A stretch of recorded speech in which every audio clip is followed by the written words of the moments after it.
And while I don't anticipate it, if we do go to noon, we will take a break at noon for lunch, but I'm hoping that we might be done by noon today.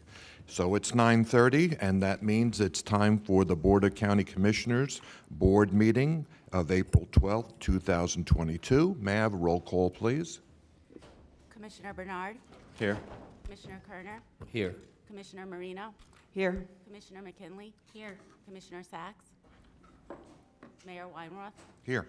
Vice Mayor Weiss. Here. Commissioner Bernard, would you please do the invocation and pledge allegiance? Please, everybody rise. Thank you. Dear God, as we gather here today, we pray that we are ever mindful of opportunities to render our service to fellow citizens and to our community, keeping in mind always the enduring values of life, exerting our efforts in those areas and on those things upon which future generations can build with confidence. Let us continue to strive to make a better world. Amen. Thank you.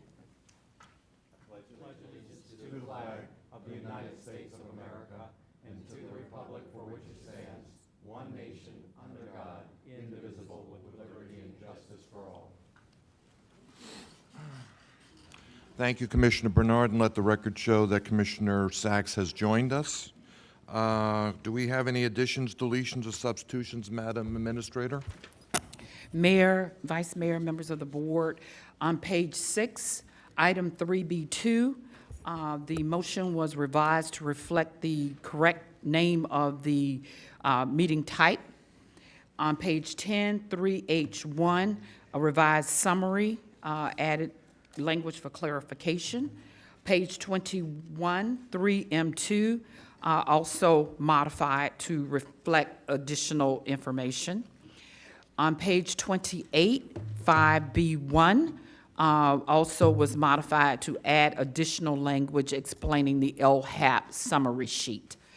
On page 28, 5B2 add-on, and this is staff requesting board direction. This is the countywide HLC housing plan. The board directed staff to come back to the board. We will be providing an update.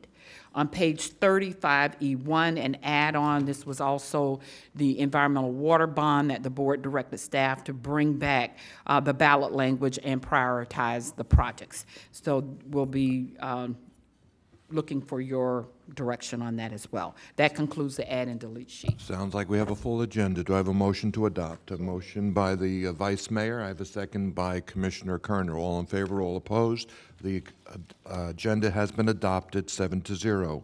We now have the consent agenda. Does anybody have any items they want to withdraw? Yes, Commissioner McKinley. Yes, thank you. I'd like to pull item 3N1 on page 21. Hold on, please.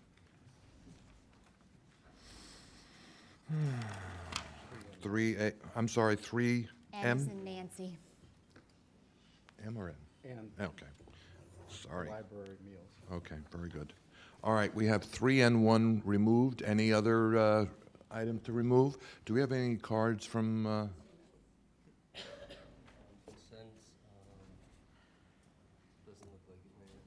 okay, so I'm going to accept the motion for approval of consent agenda without item 3N1. Do I have a motion? Motion by the Vice Mayor, second by Commissioner Kerner.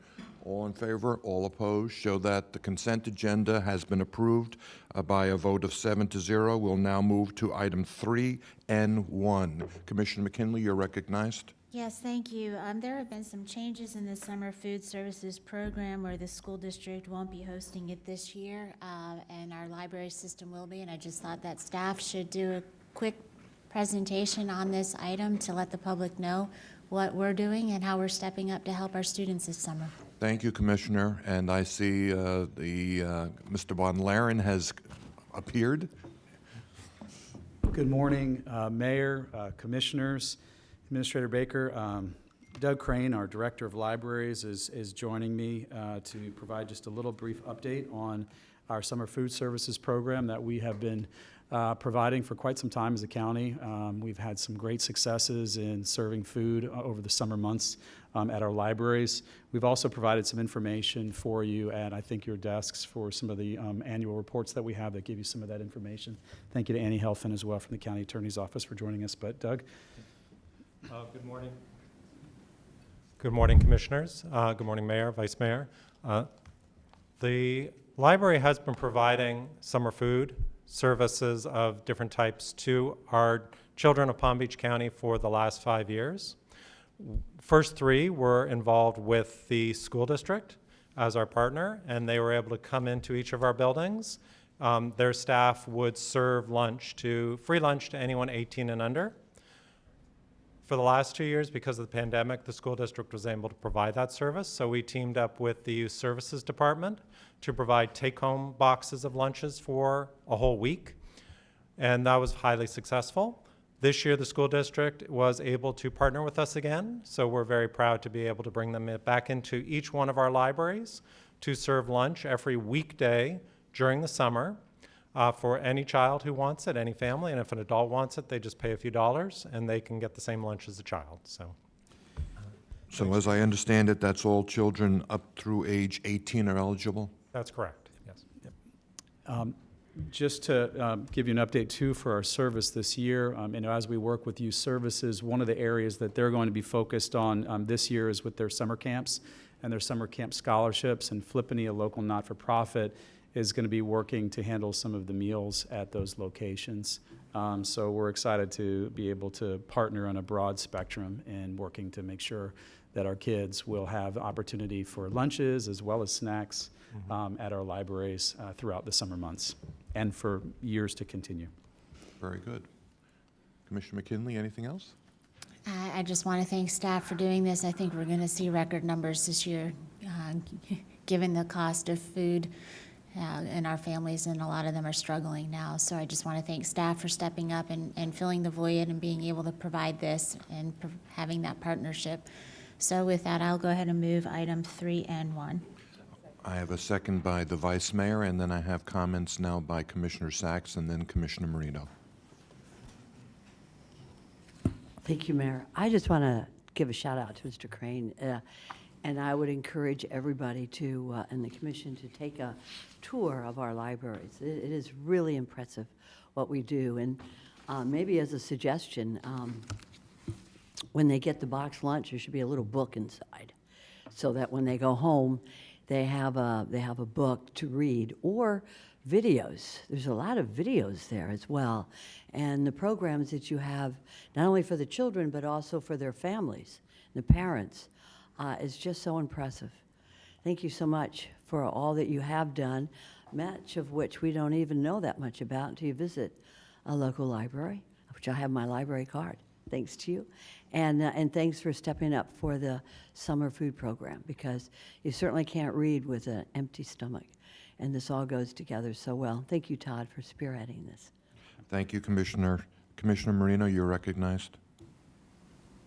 Thank you, and I just want to say I've witnessed the effect of this program with the Edna W. Brenner Tutorial Center. When they have their summer camp, the kids in the past had gone to the closest school to get lunch, and this is such a needed program for all of the kids in our community, because as Commissioner Sacks said, we need to have a full stomach, but when you look and you see that we've served 180,000 lunches so far, that's a pretty amazing number, but it also shows how much need there is in the community. So thank you for partnering with us on this.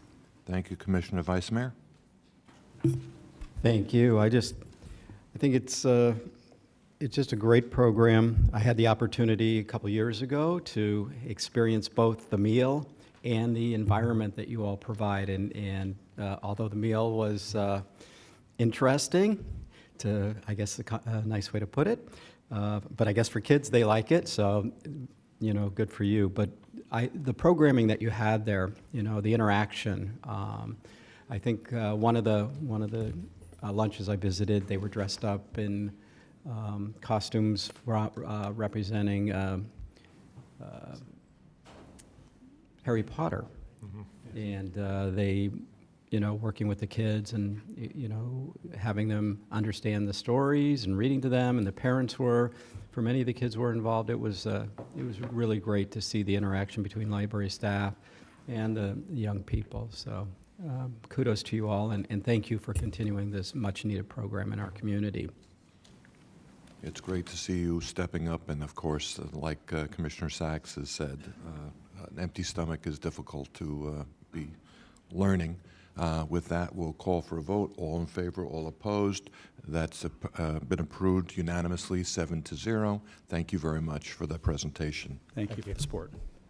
Okay, we're going to move on now to public hearings. Can I have a motion to receive and file proof of publication? I have a motion by Commissioner Bernard, second by Commissioner Kerner. All in favor, all opposed. That has been approved, 7-0. We are now moving on to a public hearing. This is on public safety, item 4A1. Do we need a presentation, or do I have a motion? I have a motion by Commissioner Bernard, second by the Vice Mayor. All in favor, all opposed. Show that 4A1 is approved unanimously. Thank you, Stephanie. Okay, we're going to move on to 5A1. This is now on our regular agenda, airports. This is, I see Ms. Beebe slowly coming up, but we're going to try and, before she sits down, say that this is an item that's before us today because the legislature doesn't feel that Ms. Beebe has got the ability to make this decision on her own, so we're going to help with that. So do I have a motion? I have a motion by Vice Mayor, second by Commissioner Sachs, to approve 5A1, A and B. It's a budget transfer for $889,840. All in favor? All opposed? Show that as approved unanimously. Always great to see you here, even momentarily. We're going to move on to 5B1, Housing and Economic Development. And as you know, there's a revised summary on this item. Mr. Mayor, if no one needs a presentation, I'd like to make a motion to approve item 5B1. I have a motion by Commissioner Bernard, seconded by the Vice Mayor. Seeing no further discussion, all in favor, all opposed, show it unanimously approved, 7-0. Thank you very much. All right, this moves us to our first add-on, 5B2, and this is countywide housing. I guess we're going to have a presentation on this. And I think we have at least one card on this. Yeah. I would like a presentation.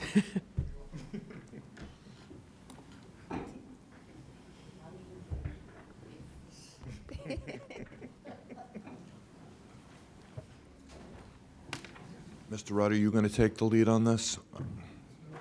Okay, Ms. Miller, it's all yours.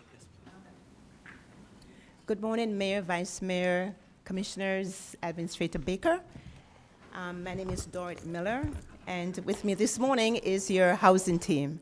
So we have, to my left, from your right, we have James Green, and James Green is the Director of the Community Services Department, and he's the one who takes care of housing for our very low, and low homeless individuals.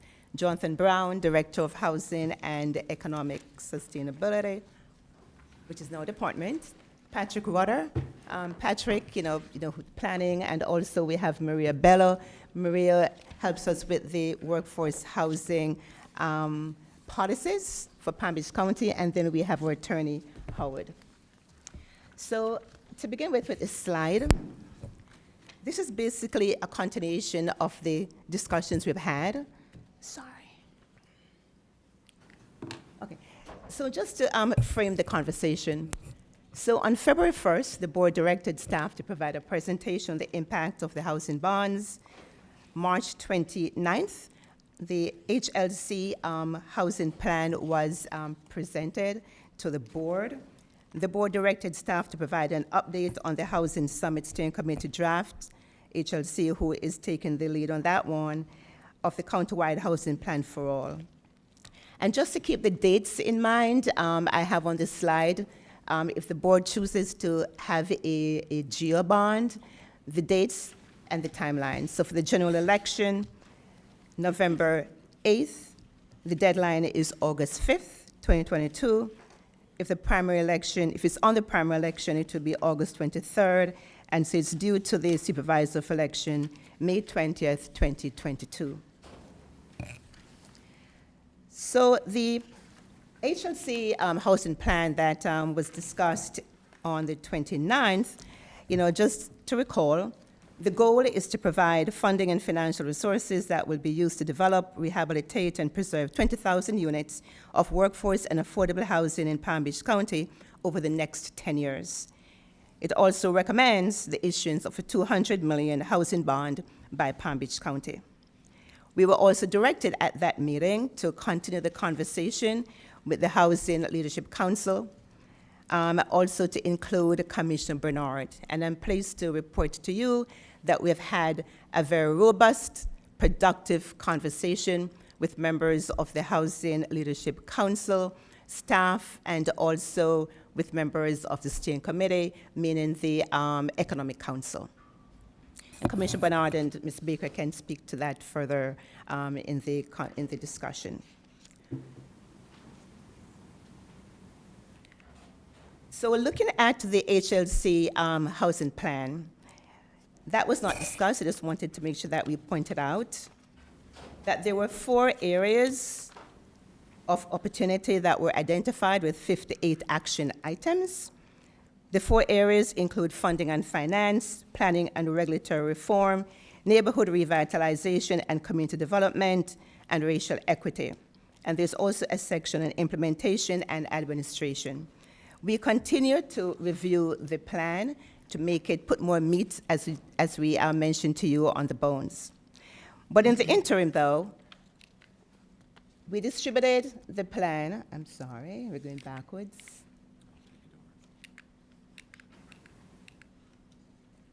Okay, so for the initial county staff review, the HLC housing plan was distributed among our county departments, the ones who are actually working in that space, to include the HED, the Planning and Zoning, Community Services Department, the Office of Community Revitalization for comments and analysis. We are continuing communication across the board and to work collaboratively with our nonprofits, housing authorities, municipalities, and other entities, because we believe that communication and collaboration is integral to the success of this plan. We have started it, but we have a lot more work to do in that area. Also, Palm Beach County, which is us at the table here, we are continuing to work on policies of the plan with the Housing Leadership Council. So the outcome of the initial review, here, the initial review for staff review of the outcomes, I mentioned the 4 areas of opportunity with the 58 action items. What we found is that a significant number of the actions that were recommended were already implemented or in process. There are also some that are policy considerations that we will bring back to the board, and others that we need to review for implementation. So we're still working with that, and we'll make sure that we'll have a thorough response for every single action item in that plan. Now, racial equity. The racial equity applies to 10 action items. And I just want to point out that it has always been the policy of this county and also the culture of the organization that we incorporate racial equity when considering all policies and practices.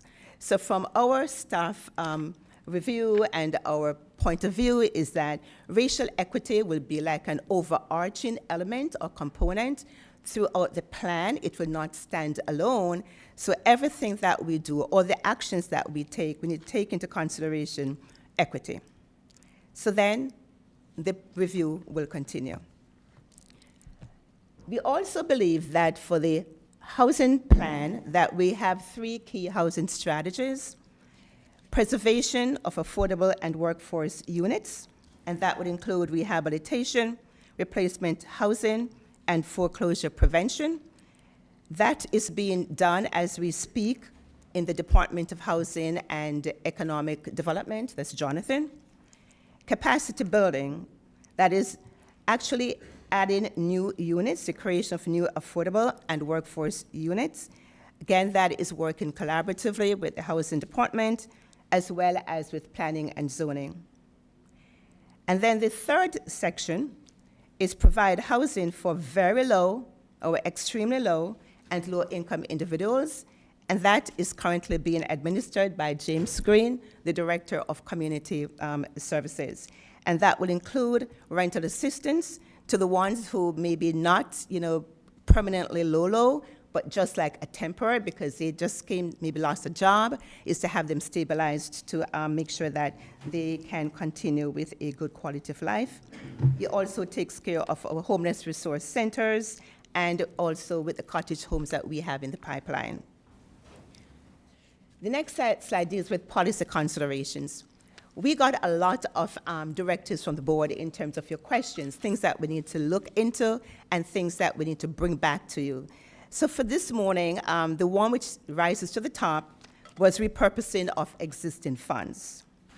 We also spoke about explore alternative funding sources, which is collaborating with businesses, nonprofits, faith-based groups, and that was where it was mentioned that we should all have skin in the game and everyone should be able to contribute. So that is being pursued. Workforce housing policy options.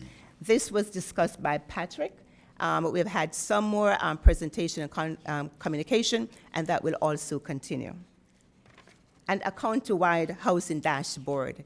The point was that we are not an island unto ourselves. We have Palm Beach County unincorporated.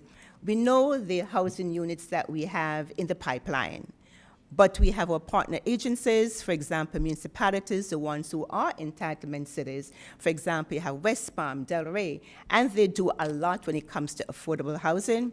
Therefore, it is critical that we get data because we need to make sure that our decisions are data-driven. So to that end, we have had conversation with our ISS. ISS is always ready, willing, and able to do whatever we need. And they will be developing a portal that we can have a dashboard, and in that portal, we will encourage or ask, and I'm sure they will all do that, our partners to enter data, so at least we can see the true picture as to how many affordable workforce housing that we have in the pipeline. So the top priority was funding availability. Looking at the funds that we have and how we can reallocate it to have some a bucket of funds that we can start the process in building capacity.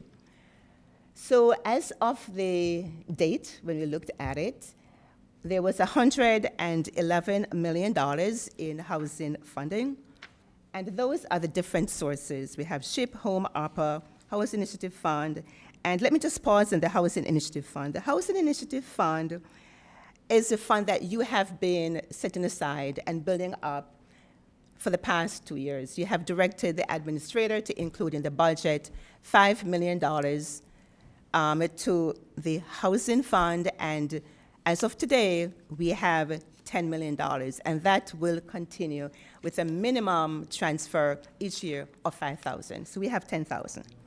$5 million, sorry. $10 million. $10 million, I'm sorry, $10 million. The Workforce Housing Trust, we have $10 million. You know what that is. That is the in lieu. We also have our NSP funding of $8.8 million, impact fees and ISD. So $111 million that is there. We also looked at the committed. How much do we have committed? We have $70.1 million committed for housing, and then it is outlined there.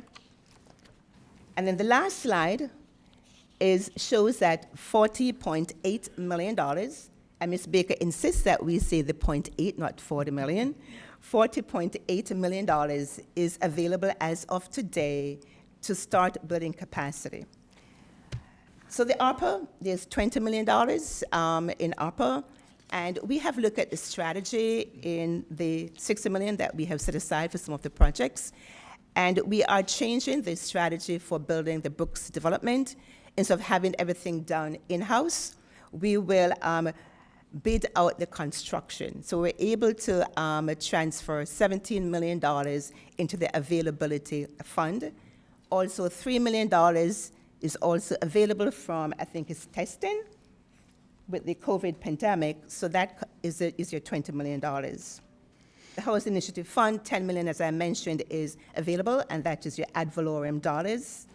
Workforce Housing Trust, $5 million to be transferred from the $10 million that exists. The other $5 million will remain as purchase assistance to continue the programs that we have today.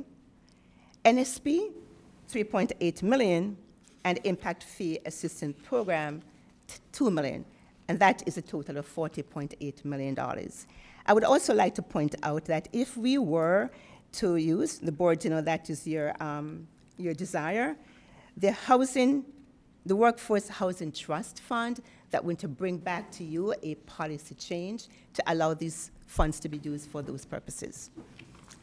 So in conclusion, the staff and everyone is here, if you have questions, is that we have a lot more work to do, partnering with our municipalities in particular, and having the conversation with the Housing Leadership Committee to make sure that we do have a robust housing plan.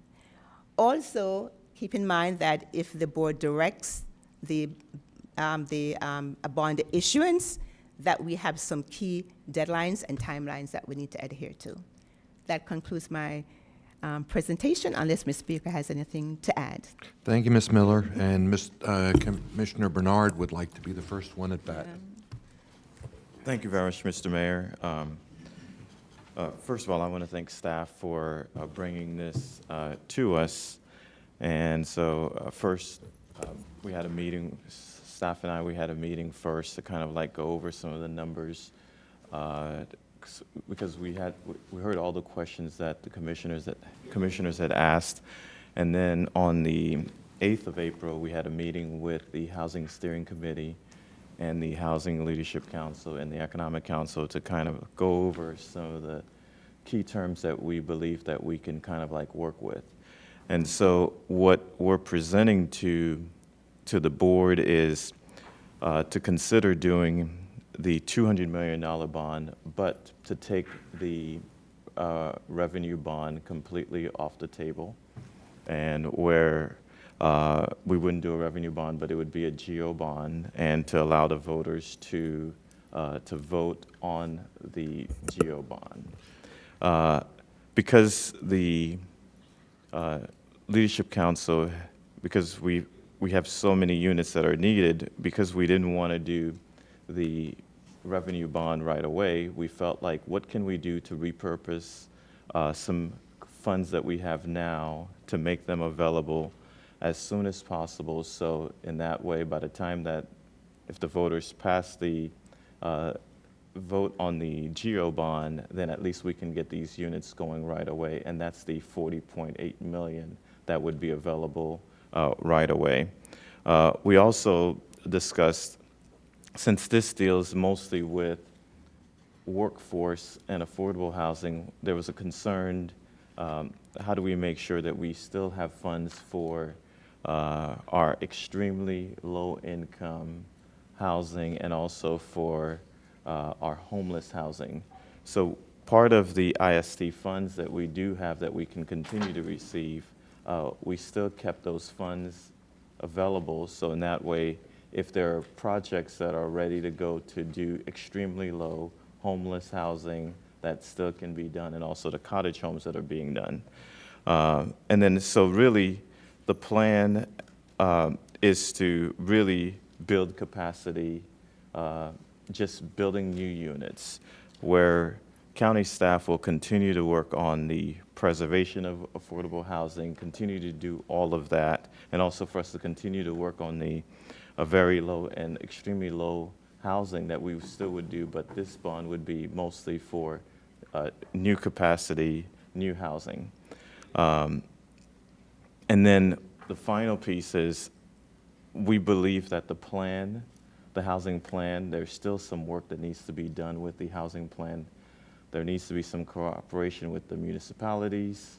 And so what we're asking is for to give staff the time to be able to work on the housing plan, work with the Housing Steering Committee, the Economic Council, to bring a final plan to the commission. And at that same time, that's when the board would make the decision on voting on whether we would place that on the ballot. Because we believe that we need to tighten it up a little bit. But while we're to work on the plan, staff will work on the plan, and then at least we'll have enough time they would bring it to us. They've got a lot of work to do between now and a time period. And we still believe that if we're going to do the GO bond, it still would be in the November election. And the supervisor elections deadline is August 5th. So there's still time to work on it and then to bring back a final plan that everybody's worked on. And when the board is going to vote on whether to put it on the ballot, that you would have a final plan that everyone is comfortable with. Thank you, Commissioner Bernard. I know you were on a trip last week with the Economic Council. Is there any information that you can bring back to this body with what you saw down in Nashville? There are some things that you shouldn't say that you saw on Broadway. But to be honest with you, it was a great trip, getting a chance to travel to Nashville, visiting the convention center and some of the great things that they're doing. But I know for me, the trip, getting the chance to have the meeting with the steering committee and just sitting down and to have the Economic Council, the Housing Steering Committee, county staff, Ms. Baker, Ms. Miller, and Mr. Rutter, sitting in there and just really sitting down to have a honest discussion on how to move forward, that was really valuable for us. Very good. Thank you, Commissioner. Commissioner McKinley, you're recognized. Thank you. Are we just doing questions at this time, or questions and comments, Mr. Mayor? Okay. I have a question for staff on this presentation. When you talk about the $70.1 million that's committed for housing, and I look under ARPA and I look under infrastructure surtax, and for those in the public that don't know what NSP is, that's the Neighborhood Stabilization Program. We tend to speak in acronyms here, and we need to recognize that not everybody knows what that stands for. Those were federal funds under the Obama administration that we're still spending. On the American Rescue Plan Act dollars, otherwise known as ARPA, you have affordable workforce development, infill replacement, rehab, and under IST, which is the infrastructure surtax, you have mixed income development and municipal incentive funding. I'm sorry, I don't remember the projects that we approved that committed those dollars. So what projects are we actually doing? Because when I look at this and I see that it's committed for housing, obviously the cottage homes project is committed. But the other dollars, I don't recall us actually committing them to specific projects. So in my opinion, this is a little bit misleading, and the dollars that aren't actually committed should be under that available funding category and not under the committed category. Okay. So for the infrastructure sales tax, okay, in the plan, it has $25.5 million for the low, okay? And Sherry Brown here, OFB, she can join as well. And so of that amount, $15.3 million has already been collected, and I believe $4.8 million is designated to the cottage homes, which leaves approximately $9.3 million. But the plan that I've seen, the board assigned that to homeless and extremely low income, and also worked with the housing authorities. So the 9.3 is still available, but is designated for that category of individuals. So we have not yet had the projects, but that is available, 9.3, for those purposes. Okay. Unless the board decides to change Commissioner, that, I'm going to sure. ask that the administrator have a moment. When we brought the IST to the board, there were categories filled out for our very low, the $25.5 million. Specifically, the cottage homes, you did approve for a specific project. The other dollars were in categories. The tax deed seed funding dealt with working with municipalities for lots located in their jurisdiction, et cetera, and also to share as far as project costs in those. The mixed income development was somewhat similar, and it also dealt with setting aside dollars because the board gave us direction to work with the housing authorities. So those dollars were specifically set in categories, not individual projects coming forward, with the exception of the cottage homes. So we wanted to keep the integrity of the direction the board gave us with the IST dollars. And so I'll ask staff to bring me down a copy of it, and I'll be happy to share with what the board approved as far as those categories are concerned. But those were the directions of the board, what you approved, we went forward with it, and so we're trying to keep the integrity of what you said. Okay. These dollars, even though we're saying they're committed, they will still be we'll still be putting out NOFAs for developers to bid, or cities, working with cities or working with the housing authority to develop additional units. Okay, but so the 40.8 million of available funding, is that just available simply for workforce housing and no other category of homes? I want to say that the $40.8 million, they're there for affordable workforce housing.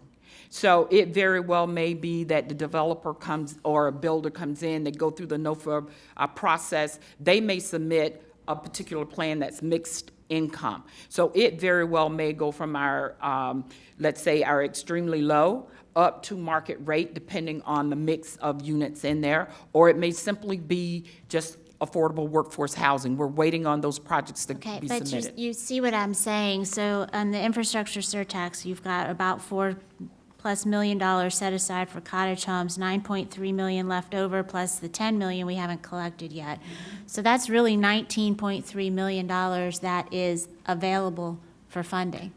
Correct. And then the ARPA dollars outside of what the Brooks project is, the rest of that money is also available for funding.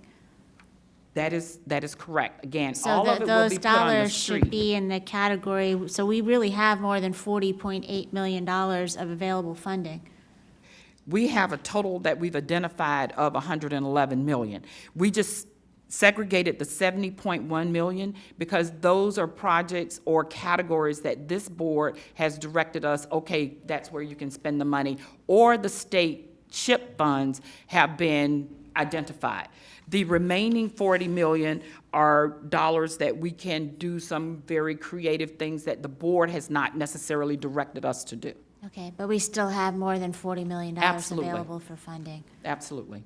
Okay, and then my other question is, exactly what are the cities committing to us? We have not necessarily met with cities yet. I will be reaching out. I did speak with the new city manager for Lake Worth Beach. I've spoken with Ms. Johnson over at the city of West Palm.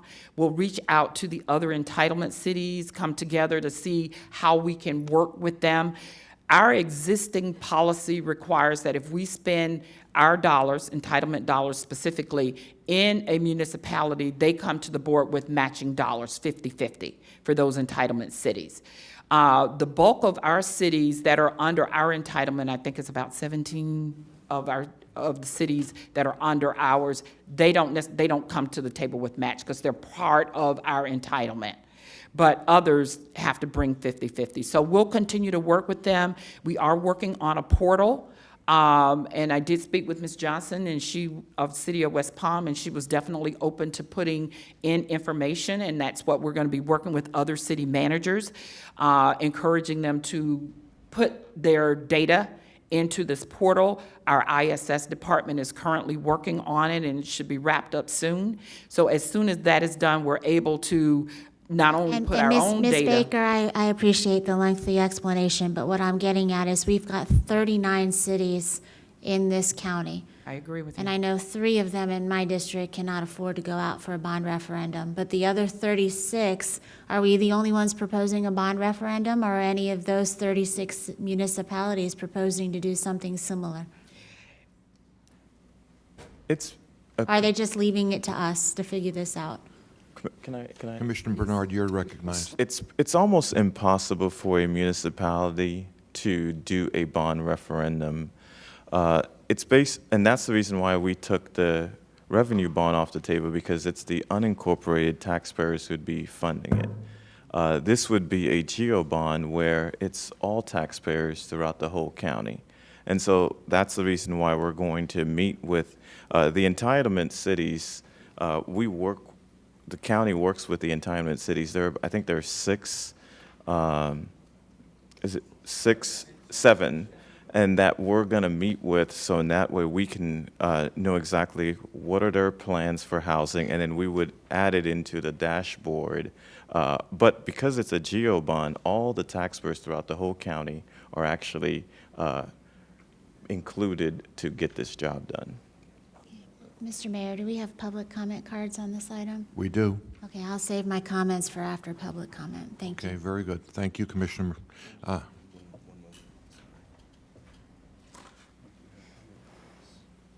okay, we'll hold those for a few more minutes. All right, I'm going to take comments from the Vice Mayor and then Commissioner Marino, and then we'll take public comment.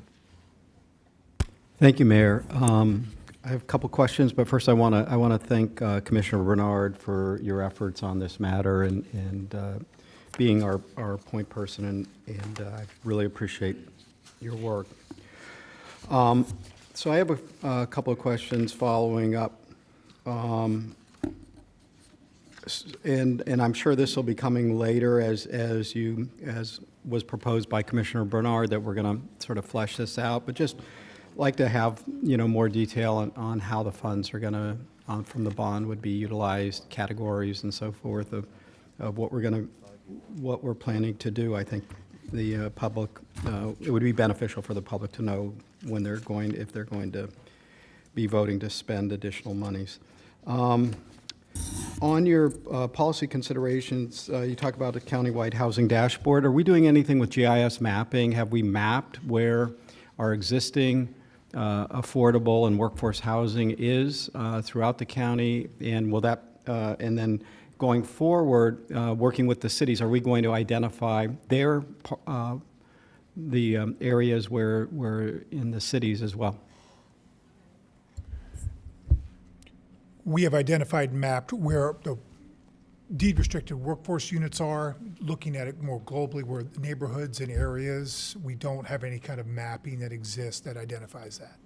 I think it would be beneficial if we did, and we could see where the projects are, and then also to understand where these projects are being proposed relative to existing efforts.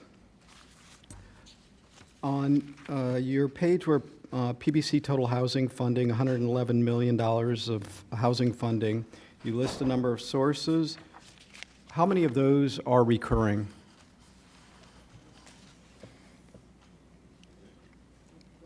Okay. Vice Mayor, the SHIP is a reoccurring funding source provided the funds are approved by the state. Home is reoccurring. ARPA is a one-time stimulus program. Our Housing Initiative Fund is BCC-based. Provided it's approved, it would be reoccurring. Workforce Housing Trust, as long as the in lieu fees continue to be provided, that will be continuing. Our NSP program is reoccurring because we provided first mortgages, so we're receiving payments in on that. Impact fee assistance is a reoccurring program provided again based on the impact fee collection, and IST is a one-time funding source. All right. I think it would be helpful to know going forward too the value of these reoccurring funds, to understand what we can expect. So maybe when you come back, you can identify. I know it's hard because some of these are appropriations and they do vary, but I think we've got enough of a track record to understand that.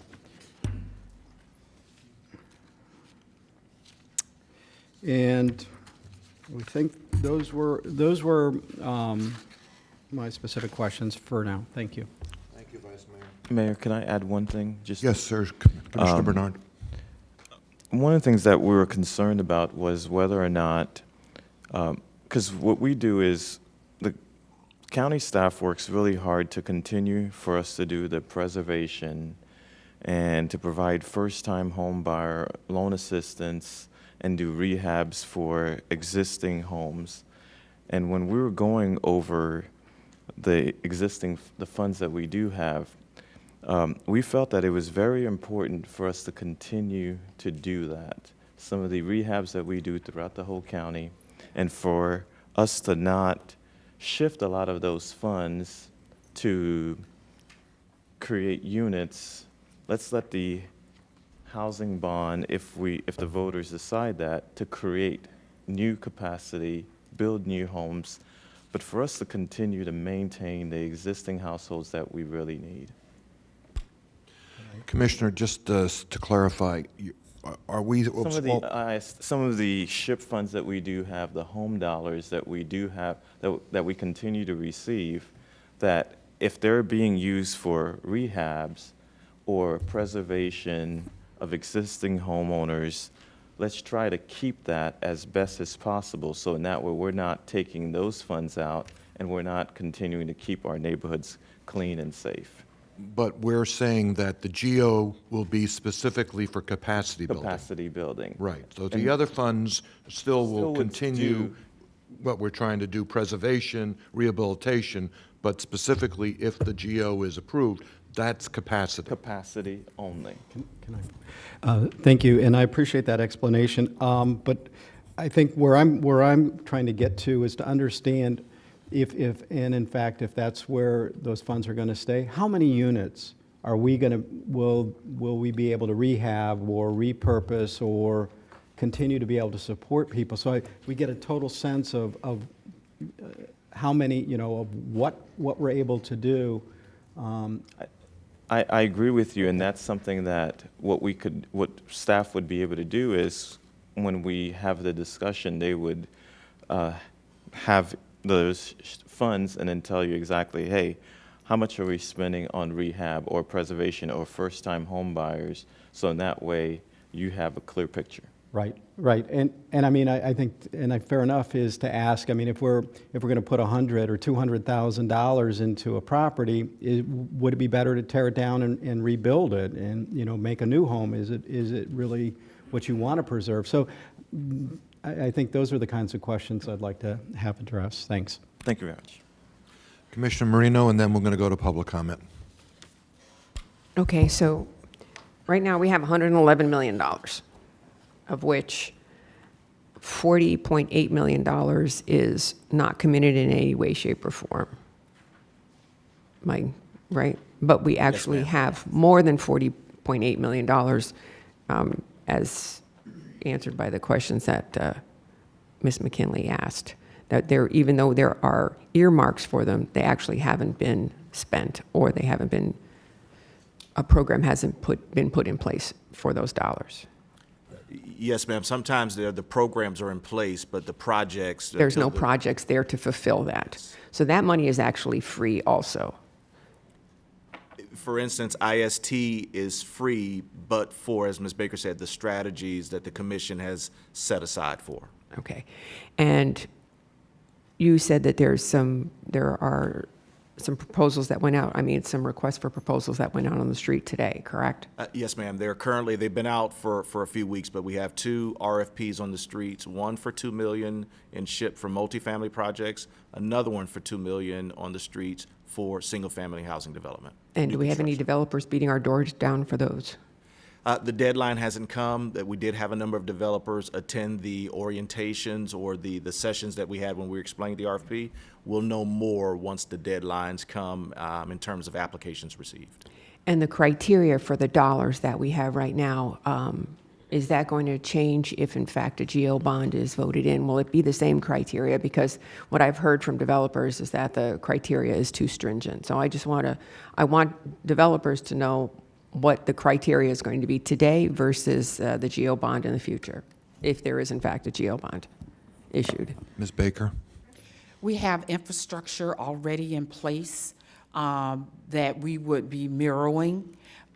This board, of course, has the authority to give us direction on whether we're going to be more stringent than what's already in place or less stringent.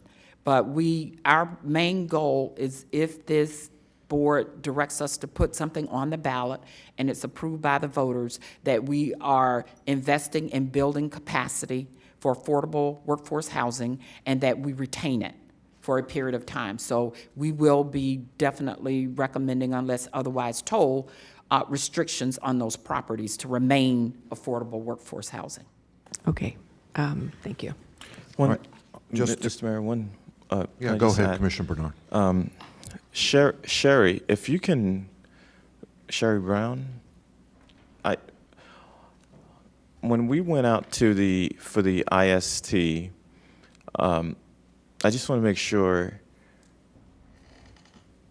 I just want to make sure I understand the IST fundings. What did we tell the voters that we would spend the $25 million on? We said for homeless, extremely low and low income. And so we really have to keep those in those categories. Correct. Okay. And that's the reason why, because of that restriction, we didn't want to move those, because that's what we went to the voters that said that they were going to be for homeless, extremely low and low income. Thank you. Okay, just to clarify, County Administrator, just because we've been dealing with three numbers. We started with 10 million at the last meeting, then we started today with 40.8 million, and I think we just threw on another 15 million because the IST hasn't been really committed yet. Are we? I think if we go back to the page that actually reflects the 40 million, those are the dollars that have not these dollars have not been committed. The IST dollars, when the board approved them for housing, the 25.5 million we projected we would collect over a 10-year period, those dollars were specifically for homeless type projects, and that's why we're funding the cottage homes through that. In addition, it is for the extremely low, very low, and low income. And so we're keeping those dollars. That's why we didn't plug them into this 40.8 million. We're working with the Housing Authority, because this board directed us to work with the housing authorities with those particular dollars. And so and other nonprofits, so that those projects will be also coming out. And you're looking for direction today to repurpose that 40.8 million so that it can be used beyond the current purposes of that money? This 40.8 million are dollars that we feel can go out on the street for innovative type projects. They're not restricted. Okay. And Mr. Mayor, and then the additional 9.3 million, what I would hope is that if we do have a discussion regarding, like on the slide where it says IST, cottage homes, tax deeds, seed funding, mixed income development, municipal incentive funds, that was the category that we had set aside. But what I hope is that this board would kind of like have a discussion at a later time period to see, can we make those funds available ASAP to create those type of housing, but it would be more, because we have to stick with what the IST said, which is for homeless housing and extremely low income. So basically, we would have around 40.8 million for funds that could be used to build capacity right now, and then 9.3 million would be for us to continue to live up to creating homeless housing, extremely low income housing, but that's a decision that this board would have to make. The ARPA money, that's revenue replacement funds that you've now? Yes. Okay, so that there's no specific requirement for that money at this point? That's correct. Okay. We converted all 290 million to replacement revenue. All right, so that we have a free hand on how to spend that money now? Yes, but we are pushing and trying to get that money out the door as soon as possible. I still want to meet that 2026 deadline. Okay. Commissioner Sacks, I see you want to be recognized, and I'll recognize you, and then we will go to public comment. Actually, I think Commissioner Bernard answered my question with regard to the other types of housing, cottage homes and mortgage assistance. So I'm fine. Very he good. Then explained it. Commissioner Thank you. Kerner, would you call our first guest? Yes, Mayor, on agenda item 5B2, we'll start with Commissioner Coons and then go to Sheila Chagos. Apologize in advance on some of the names. Thank you very much, Commissioners. My compliments to the housing leadership and the county staff. I've always been an advocate and chaired the homeless strategic plan that called for 200 units a year to serve the particular populations. You have a lot of money sitting there that could go out the door pretty damn quick, okay? And I know the administrator just said innovative. You got to tell your staff to go out there and take a look at this. If you go to James Green or you go to Wendy and said, who's working a population we want? How can we get some housing? They can get some stuff done now, okay? Like now. And you've got the money sitting there. And so, literally, I was at CARP on Saturday. They have people coming out of jail, a homeless task force. And it was the sheriff's there and said, these people rotate in there. And they need housing, okay? Vita Nova has about 10 or 12 kids once a month on the street. They have no place these kids can go to get off the street and take a look at this. There are people doing services right now that you could take a look at. I think you need to get that stuff out as quick as you can to agencies. And then when the voters go to take a look at this, they know you're spending their money effectively. And that's really important. And it's a question of who can get this thing done. It's probably done in cities, so you're going to have to work with the cities. And so what could they do? We did some interesting studies a couple years ago. We were looking at an Episcopal church site, and we looked at a village concept. We look at, here's some homeless families identified in the adjacent school. Here's some seniors. Big homeless issue is seniors. Could some of the seniors move in? Could we do some starter teachers? Could we have adopt a family run it? So basically we'd be building a village inside a facility that could take care of each other. The families go to work, okay, the older people take care of the kids. The after-school programming gets the teachers going in. Think about somebody brings you a village, you could really do this. Get the money out, be innovative now, get it done, show people you can execute the dollars you've got sitting in the table. I appreciate your staff, but move faster, move quicker, and you've got agencies that can do it for you. Thank you so much. Thank you, Commissioner. Commissioner Sacks, you want to respond? Don't go away, Commissioner. I know the areas you're talking about, and I've seen the homeless on the streets in Lake Worth Beach. And I see the kids who don't go to school because they're homeless. Correct. And they're sick. So we need you. Don't go away. Don't go away. Okay, I know, you're fast. But will you work with us, our staff? Just help us identify those places and how to do it turnkey, because you're right. We don't know. Staff doesn't know what's going on. Possibly, maybe you do.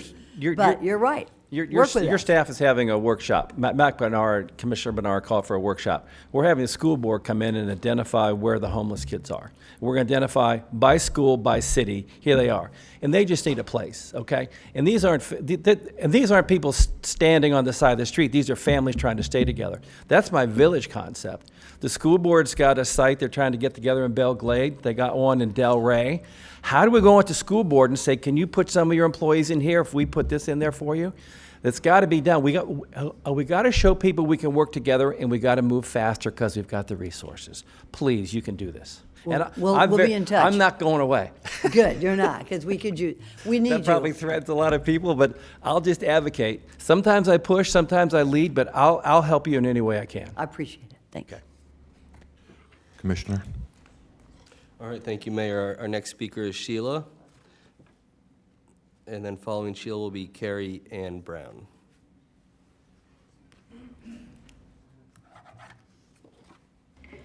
Good morning, Board of Commissioners. My name is Sheila Chagos, and I'm the Division Director of Homeless Shelter Services for Gulfstream Goodwill.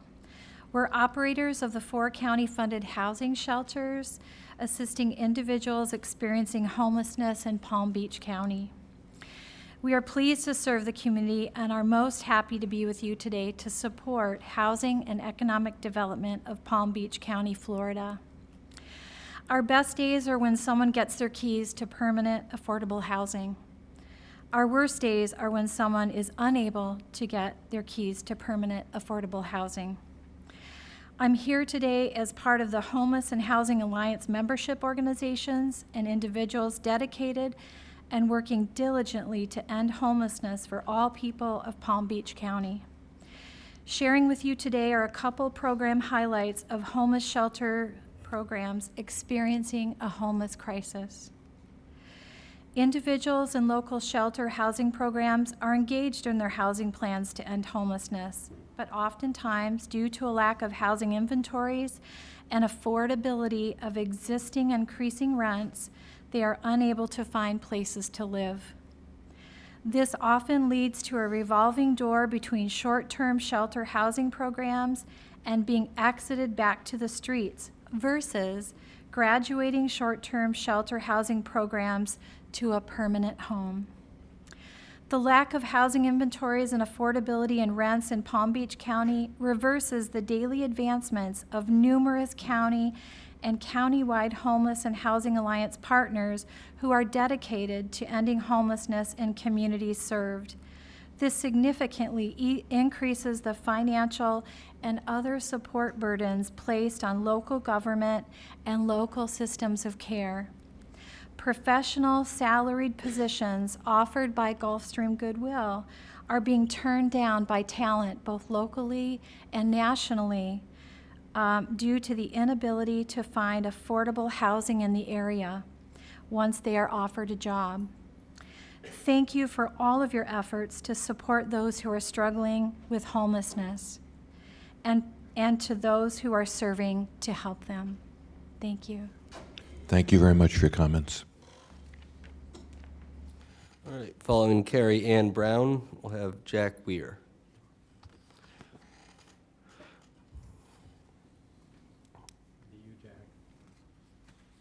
Good morning, Board of Commissioners. My name is Carrie Ann Brown. I'm also a division director over at Gulfstream Goodwill Industries. I oversee the homeless residential services there. We appreciate the work that you're doing to increase capacity. So one of the main issues that we're facing as homeless services providers is finding affordable units. And I think a lot of people within the community are having this problem. A lot of the nonprofits within the community will share the same sentiment. It's been extremely challenging, especially with COVID-19 being a factor. A lot of people are moving here and taking, some of the housing, so it's leaving some of our individuals that are in the homeless programs, to, reside on the street, and they're unable to find units that are within the fair market. So the fair market rent that HUD, kind of like issues each year is $1,274, and that's $1,274 for a one-bedroom. Not a lot of people that are within, low-income categories can afford $1,274. And so it leaves a lot more people to be, homeless. So another problem that we're having, is finding units, right, within the $1,274, but also finding units for our rapid rehousing program, which is a shorter-term program for young adults, right? So we have youth that are residing in our homeless residential program. They're within the ages of 18 to 24.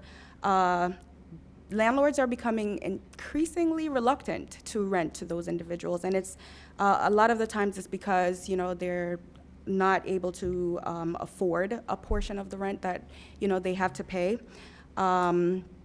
And it kind of is putting us in a situation where a lot of our participants remain in shelter for extended periods of time instead of going into our programs, into our housing, our homeless programs. So my question, because I heard a lot of numbers for, that are designated towards homeless or extremely low-income individuals. So I kind of wanted to get an understanding of exactly how much was thrown out there. I think it was $19.3 million, I think.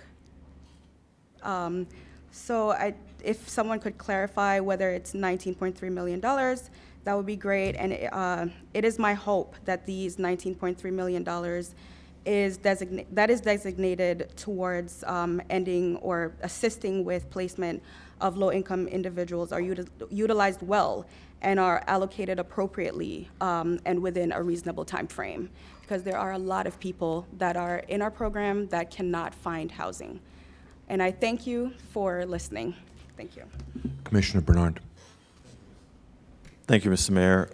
What I do hope in the future is for us to have Mr. James Green's department and working with HES to provide a holistic amount that we're spending on homeless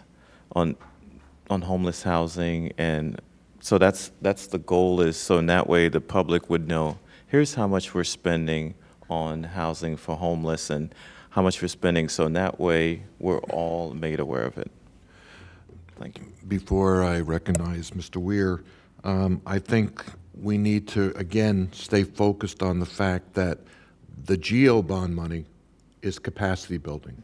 We have other sources that we're going to put towards these short-term shelter programs, but I don't think that we want to dilute the possibility of increasing housing stock with the GEO with these other needs, which are certainly very important needs. But we need to focus, if we're going to do the GEO, on capacity building.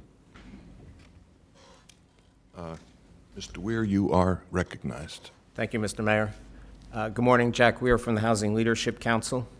Thanks to Commissioner Bernard and the staff for their work on this. I was fortunate enough to participate in the meeting in Nashville on April 8th, and it was a good discussion. The $40 million repurposing is designed to serve as somewhat of a bridge, in the sense of one of the concerns with the GEO bonds was the timing to get it approved and to actually implement that, and that was behind the push for the revenue bonds. By repurposing approximately $40 million in funds, that would enable us to, the county, to do one or more RFPs that would result in the production of new workforce and affordable housing. The significance of the IST that Commissioner Bernard has mentioned is that it can be integrated into the housing plan as sort of the extremely low income and supportive housing part of it. But it would be it would work seamlessly, but it wouldn't dilute, as you've alluded to, Mr. Mayor, the use of the bonds for the creation of new workforce and affordable housing. One of the things that was in the housing plan that we asked the county staff to look at is a fairly detailed set of bond allocation criteria for how the RFP would work, so how the proceeds would be allocated to applicant developers. So staff indicated that they would get back to us on that. The GEO bonds, as Commissioner Bernard indicated, would be on the ballot in November, would be integrated with the housing plan. The reason we propose the county, Commissioner McKinley, is it's more efficient to have one large entity with a AAA bond rating to issue the bonds than to have a bunch of smaller municipalities. Their ratings aren't as high, and the high transaction costs would be higher, so it would be less efficient to do that. And then you have the question of which cities are in and which cities are out. One thing that I wanted to note, and this came up on an addendum to the SHIP RFP that Mr. Brown alluded to earlier, is we still have this issue of floating rents versus fixed rents by unit type. Administrator Baker indicated at our meeting that she would look into this. But it's a critical issue in terms of getting the RFPs right. You cannot do floating rents with below market units. You can't underwrite them, so you can't leverage other financing. And in fact, with the GEO bonds, you couldn't work with any tax credit deals because it would conflict with the existing federal tax credit regimen. So it's important that we be on the same page as the tax credit program in terms of fixed rents by unit type. There's a rent for a one-bedroom, rent for a two-bedroom, rent for a three-bedroom, given the income AMI there. So that's an important issue. The housing plan is designed to integrate with the bonds. The thrust is to get more input from the municipalities going forward, and so that's what we're going to be working with staff to do in order to do that and determine when there will be a match and what that match might be. And then finally, one of the key measures of accountability that we want to measure going forward is the amount of subsidy per unit. We want to determine what subsidy produces, what type of unit, and at this AMI and at this AMI. We expect that the subsidies will be greater the lower the AMI you target. And of course, there's a balance between lower AMIs, less unit production, higher AMIs, more unit production. But measurement is a key thing, and the county's efforts to create a countywide dashboard involving the municipalities is a very good step. Thank you. Thank you, Mr. Weir. We appreciate your input. All right. One more. Okay, one more. Our final speaker on this agenda item will be Michelle Jacobs. Last but not least. Good morning, Mayor, Vice Mayor, Commissioners, Mrs. Baker, staff. It's great to see you all. For those of you that traveled to Nashville with us, we really appreciate your time and attention. One of the things we really heard from there is the discussion about the national crisis as it relates to housing. It's the single biggest issue that we're all facing. Oh, by the way, I'm Michelle Jacobs, Economic Counsel. So I was thrilled to see the level of collaboration that we experienced last Friday on the 8th, where we took the plan that was presented and really identified things, concerns, and ways that we could address those concerns in a very collaborative and productive fashion. The Economic Council, as you know, is fully behind the housing plan. We're also fully behind the GO bond at this point in time, and we understand that our role will be to help advocate and educate our community to ensure that we can get this through in November. You know, we need to immediately address this, and so we're very grateful that our County Administrator Baker and her staff went to work very quickly last week to identify immediate funding sources that could be used to start this process. As Jack had mentioned, there are projects that we could get going right away, and having that financing really makes a difference. So I appreciate that, and thank you for that. Finally, I would just say that we have so many different issues that we have to face here in Palm Beach County, but for us to be able to continue and thrive the way that we are, we have to address this housing crisis. And so we are looking forward to continuing to use our resources and leverage the talent and the membership of the Economic Council to help support the plan in any way that we can. Thank you very much. Thank you, Ms. Jacobs. We appreciate that. You know, one of the things I'm struck by is today they announced that the inflation rate's running 8.5%. People who are in their homes are being forced to make decisions about what to pay for and what they can't afford anymore.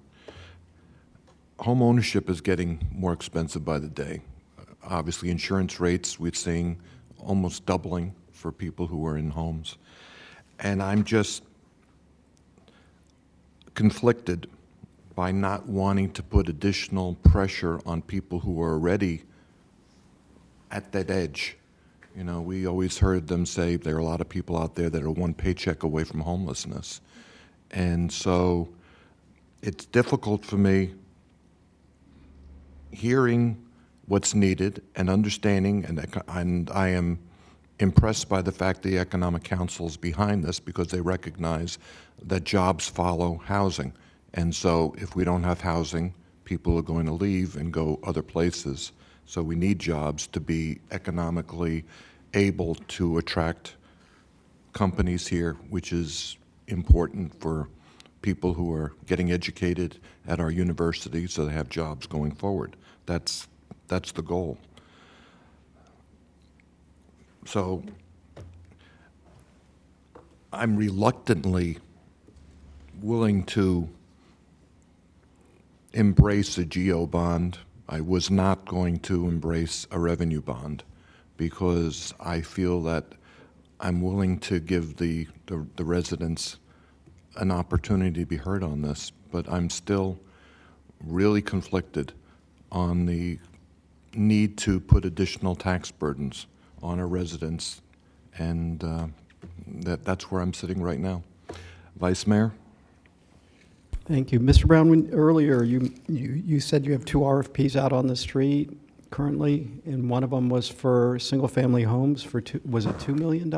Yes, sir. One is for single-family homes. The total RFP amount is $2 million, and then the other one is for multifamily development, and that total is $2 million. And on the single-family side, it just, how do the numbers work for that? We're going to see construction costs, we know, continue to rise and escalate. Oftentimes, when we're getting these RFPs or these proposals in, we're not the only funding source. There are other low-cost funding sources that are there. Most of the time, we see those coming through our nonprofit agencies, and they're layering funding sources. Well, right, because as I look around our county, I don't see any single-family homes, new ones, for under $500,000 anymore. Administrator, do you want to pipe in? I think one of the things we need to be clear about is that our dollars that we're talking about, the $40.8 million, it's really going to be used more for gap financing to buy down restricted units. It is not going to be where we give one entity $20 million to build a development. We're going to be the last resort, and correct me if I'm wrong, Jack, that we kind of talked about. It's just us filling in that gap so that we can buy down restricted units. Okay, but I just want to be clear with others that may be in the audience. We're not giving one entity complete dollars to build type units. We will fill in the gap if they meet the criteria. So the $2 million we've got on the street for single-family housing, that would be gap financing. The builder, developer would have gone to the banks and come up with their layering dollars, and then we would fill in that gap to make it work and restrict those units. Commissioner Marino? I'm uncomfortable with this whole conversation. I'm uncomfortable going to the voters and asking themselves to tax themselves. And later on, we're going to be talking about an environmental bond, so we're going to ask them to tax themselves on something else. I see that we have a pot of $40 million, which hasn't been spent.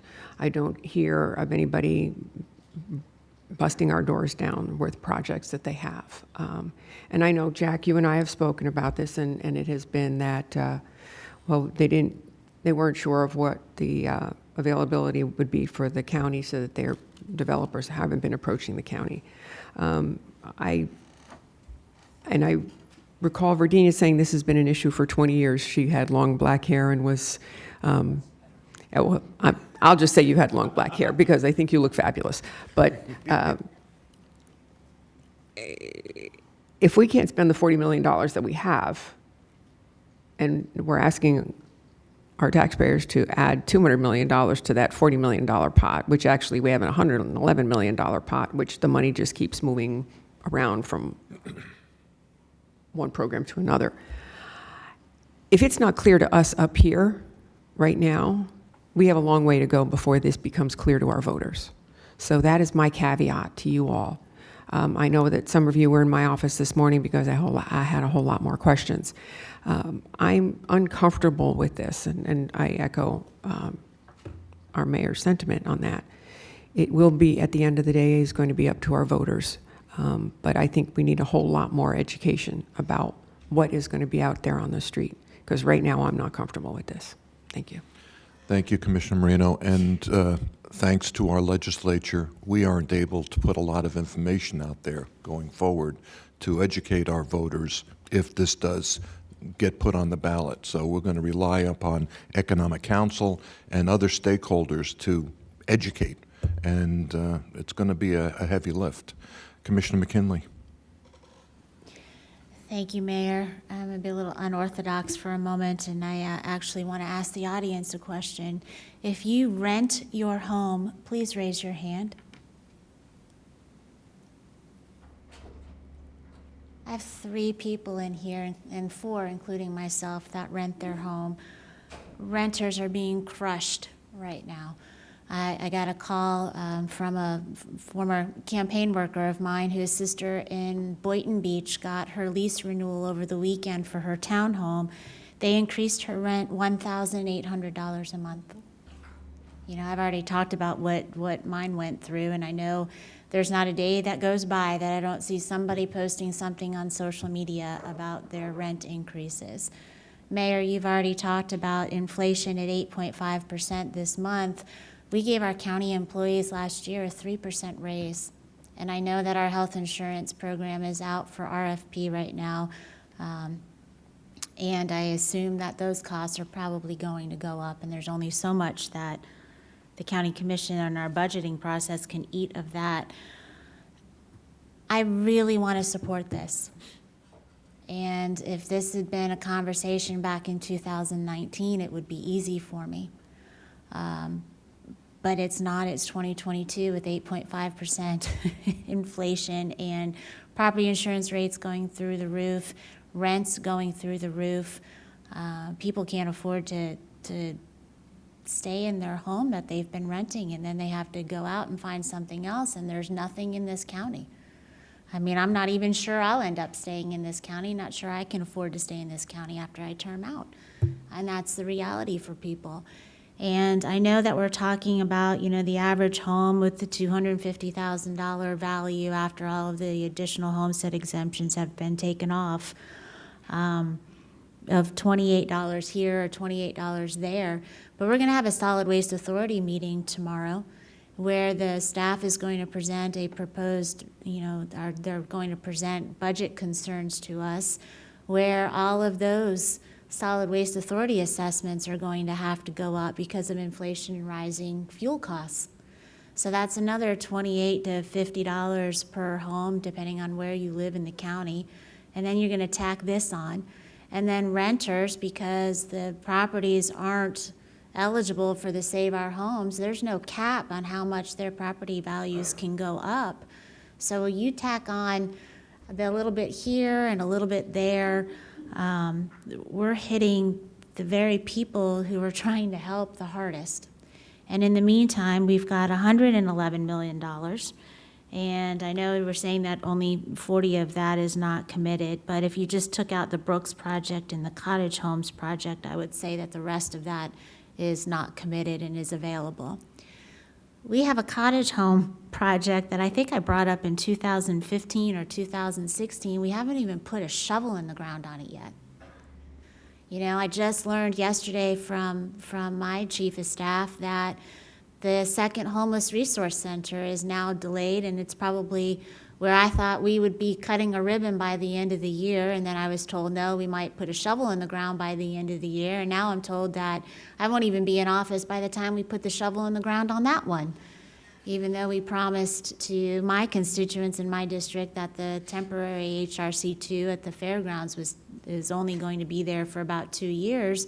We're now looking at a 4 to 5 year process for that. I don't want to tie the hands of staff right now for the next 6 months to work on, you know, putting together a program to go put out for a referendum, and then if that passes, then it's going to take them another 6 months to 12 months to write the rules on how to distribute the funding. In the meantime, we have $100 million in funding that they need to focus on putting on the street right now.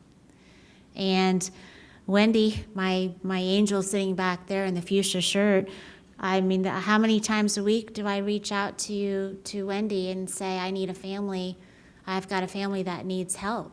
I have one family that they've contacted me on Saturday, that they had talked to the Lewis Center. The Lewis Center has nowhere to replace them. The Lewis Center said they had no hotel vouchers to put a family with children into a hotel to provide temporary housing for them. And meanwhile, we have $100 million. We have $100 million that we need to get out on the street. And I know we talk about bringing jobs into the county, but we have a 3-point-something% unemployment rate right now. There's no shortage of jobs in our county. Go out and talk to Finfrock right now out in Belglade. You know, they're about to erect the walls on that manufacturing facility in Belglade, and they are, you know, doing job fairs trying to hire 200 people. And they're struggling to find the workers, but they've got the jobs. We need to focus right now for the next year on spending down that $100 million that we've got. And then we need to talk about, once inflation settles down a little bit and maybe interest rates go down a little bit and the property insurance crisis gets addressed. And I just reached out to one of our lobbyists who is optimistic that it'll be included on the special session call for next week, but still waiting on that notice. We need to get some of those things fixed before we go out to the public and ask them to tax themselves on this. It's not the right time. Let's show the public that we can spend the money that we've got first and work on those families and getting Wendy the help that she needs and the vouchers that she needs for the temporary situations. Let's get a shovel in the ground on the cottage homes. Let's get a shovel in the ground on the Second Homeless Resource Center. We've got another item on our agenda where we just approved delaying the construction of homes in my district, and I think in Commissioner Kerner's district. You know, the ones in my district are going to be delayed by 8 months. The other ones are going to be delayed by 3 months. I like I said, I really support this concept. I just don't support the timing. I think we put a little bow on it, we put it under the tree, and we wait another year, and then we bring it forward, but it's not the time to do this. I love what you're trying to do, Commissioner Bernard, but I can't be with you on this one, not out of the context, but simply out of the timing. Thank you. Commissioner Sacks. Thank you, Mayor. I think we all are stating the same problem. But I think the issue is, why aren't we spending this money now? It's like we have all this money right here on the table. We had all this homeless over here. Well, why aren't we putting the two together? So what are we waiting for? Dort, what are we waiting for to spend the money? Are we waiting for the builders to come to us to say, we're ready to build? And we tell them where we should start to build, as former commissioner talked about, creating communities? So we have a lot of builders in this county. Most of them stop at my office first because they sure want to build in my district. Now, how many builders are there in Palm Beach County who have come forward to say, we believe in the county, we believe in the people, we believe that the economic engine of this county is going to be run by housing? What builders have come forward up to now to say, we're ready to participate in the county's work for building affordable housing? Who's going to answer that question? Well, Commissioner, we'll know more in the next couple of weeks because we do have RFPs on the street, so we'll see what that demand is. We've had RFPs in the past, and some were funded, some were not. I think we'll have a better idea because we've made more funding available, and so within the next couple of weeks, I think we'll know more of the demand of the developers that are shovel-ready. Time is now. Who have we used before to help develop? We're not developers here. The county's not in the business of building housing. We're not. We're in the business of making funds available to builders. So my question is, what builders, because I want to know before they come into my office to talk to me about, being able to build more suburbia in different areas, what builders have we used before? What builders have come forward to say, you know what, I'm going to take a little cut. This is going to be cut into my profits, but I believe in the county and I do want to invest in the county. Give me some names. I don't have names to give you. What I would say, Commissioner Sacks, is that what we have, the conversation that we had is that what we could do is identify the developers who submitted projects and were never funded, so we can start a list. And I also know of, I think it's one in particular, who's trying to do a veteran housing. We have reached out to that company to find out where you are in the process. They are trying to do some site plan, and we're going to invite them to have a conversation to see how we can build homes. So, but I am not aware of developers knocking on the door to build. No, But no, we we are going don't to need seek them them out. They knock Yeah. on my door because they want to develop, okay? And that's good, that's a business. But we can't have $1 million and up housing unless we have on the other side affordable housing, millennial housing, workforce, call it what you want.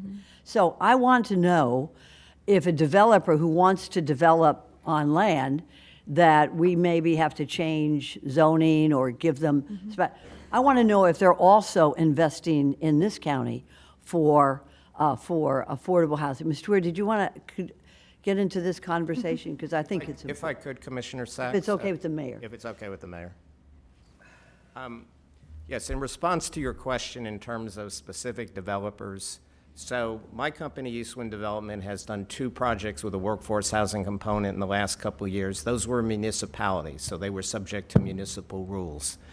Pinnacle Housing Group, which is an affordable housing developer, is doing a project in Riviera Beach. They're a potential candidate. Affiliated Housing Group out of Fort Lauderdale has done a project in West Palm under construction. The grant, they use gap financing from the city. Housing Trust Group out of Miami is doing the affordable deal on Banyan and Tamarind, and they used gap financing from the city, and I believe also the county as well. So the issue that we're having is every year for affordable projects in Palm Beach County, there may be 10 or 15 applications and 1 project is funded. That's because of lack of housing tax credits. There's another type of affordable project which uses tax-exempt bonds, but that requires gap financing from the SAIL program, the State Apartment Incentive Loan Program. And the problem there is the legislature keeps cutting that funding. Even this year, in the midst of the crisis, they cut the funding for the SAIL program. So you may have 4 or 5 worthy projects with bonds, and only 1 or 2 can be funded. So the significance of the bond proceeds, it would basically serve as a sales substitute and enable 2 more affordable housing deals, 100% affordable, to be funded because it would provide the gap financing that the state is not providing because of the sweep from the trust fund. Hope that answers the question. Yes, do you believe, sir, that, in your professional opinion, that we would be able to find developers to work with staff, to work with county and the money that we have, to be able to construct affordable housing to start by the end of 2022? It depends on what the other sources of financing. Workforce housing, I think that's possible, depending on the municipal or county approval process. If it's affordable involving tax credits, it might not be until next year because there are certain cycles. But the other point I would make is developers make plans and invest in capacity and target areas based on availability of funding. So if it's 40 million and you say, we'll do some here and a little bit there, that's not really anything that developers can count on. If you have a 200 million pot, and you're not going to issue it all at once, but you're going to issue it in tranches, but it's there, the county is committed to be there, then the developers will invest in the capacity, and you will get workforce housing in projects that otherwise might just be luxury housing or not happen at all. So you'll both increase the supply of housing and you'll increase the workforce and affordable housing component of it. Very good. Thank you for your Welcome. opinion. Thank you. Commissioner Bernard. Thank you, Mr. Mayor. I was reading, what inflation is, and, part of the inflation is because of, the rents that are high. And so what we're trying to do is, create capacity so in that way we can lower the rents in the county. So this is really hard because, I don't like to go out and ask the voters to, support a bond, but this is something that is really, really needed for us to, this is saving for our residents in the county. So this, I believe, will give the voters the opportunity to vote on this issue and the voters would decide whether or not we can address the housing shortage that's taking place in the county. And part of the capacity building is, leveraging those funds, which is really, really important because I believe at the last meeting there was I heard there was like a 9% credit that was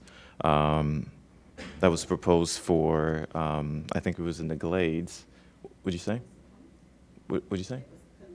Yeah, it was, that project, I believe, was, in order for you to close on that 9% credit, you would get $18 million of equity, but it was $2 million short to build that project.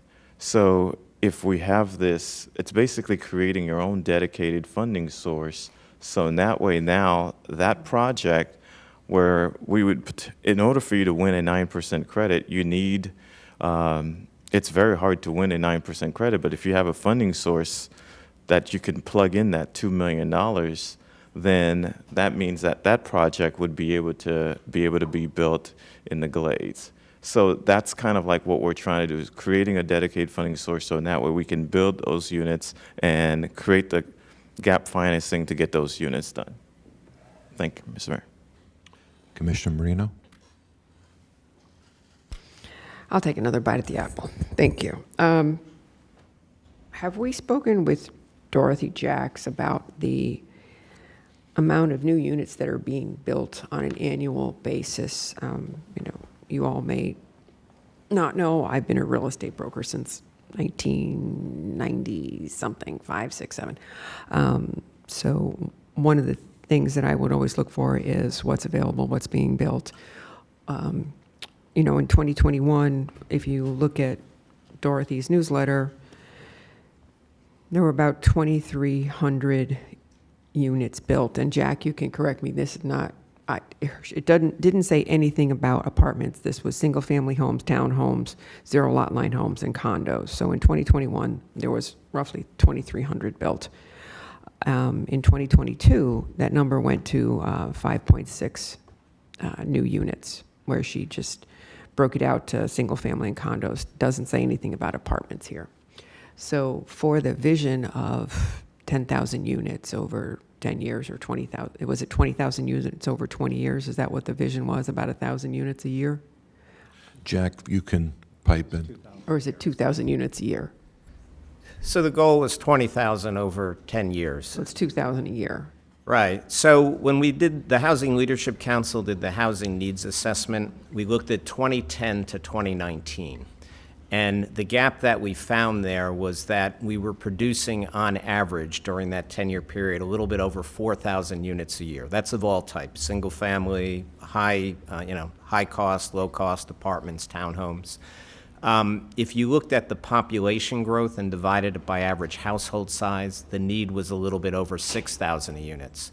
So that gap was the 2,000 a unit there, and that became the genesis for the goal when we had our discussions with Commissioner Bernard for the goal for the housing plan. I mean, there are references to $100,000 unit shortfall. That's a reference to how many households or costs burned. It doesn't mean that you have to build 100,000 units to catch up. You have to build enough units to meaningfully affect rents so that landlords can increase rents $1,800 because they know somebody will be in there at the higher rent. That's a classic case of a shortage of supply. So what this program is designed to do is to address and reduce that supply-demand imbalance. It's basically a market mechanism to do it, but to use the gap financing to plug the gap and also layer in affordable or workforce restrictions on the units that are built. Okay, so what do we do with our, as Commissioner Sachs said, there's people knocking on our door all the time. We actually need to figure out what we're going to do with density before we can do this. I mean, if we have 1 acre parcels that are zoned, 1 unit per acre, we need to address how we are going to add units, how we are going to change our plans to add units, how we are going to allow more density on the property that we have now. We don't have that in place. So this is not just about getting dollars. This is also about finding the locations for these units. Where do we actually have? Do we have a comprehensive plan that says on Atlantic Boulevard, we have 10 parcels of land that we can put 10 units on each one of these parcels? On Boynton Beach Boulevard, do we have any parcels that we can build on? Nobody's actually come to me and said, here are the places that we can build. We just need a little bit more, we just need to be able to build a little bit more on it. The only place that we've heard that is in the Ag Reserve, where everybody wants to increase density on the vacant land. So we have, again, I am struggling. We need workforce housing today. We have $40 million available today. We need people knocking on our doors today to say we can do these projects. And even if they can do the project and put a shovel in the ground today, it's not going to be delivered for a year. So we're not addressing the crisis of today. We have, and it's been a crisis for more than this year, last year, and the year before. And it's more of a crisis now because everything's costing more. So it's easy to say, yes, let's float a $200 million bond. Let's take the money out in tranches, so that we won't actually tax our taxpayers until we use the money. That's another thing that maybe is an educational component here is we're not going to tax you on $200 million starting tomorrow or starting the day you actually approve or not approve the bond, but it will occur as a bond once it's issued, and then it'll be on your tax bill. And I'm going down a path here that I'm uncomfortable with. I know we need housing. Everybody knows we need housing. We just haven't, we have so much more information that we need before we can say yes. I don't think this is something we need to rush, but then again, how much staff time are we putting into this? I think what we need to do with our staff time right now is figure out a way that we can actually have more density.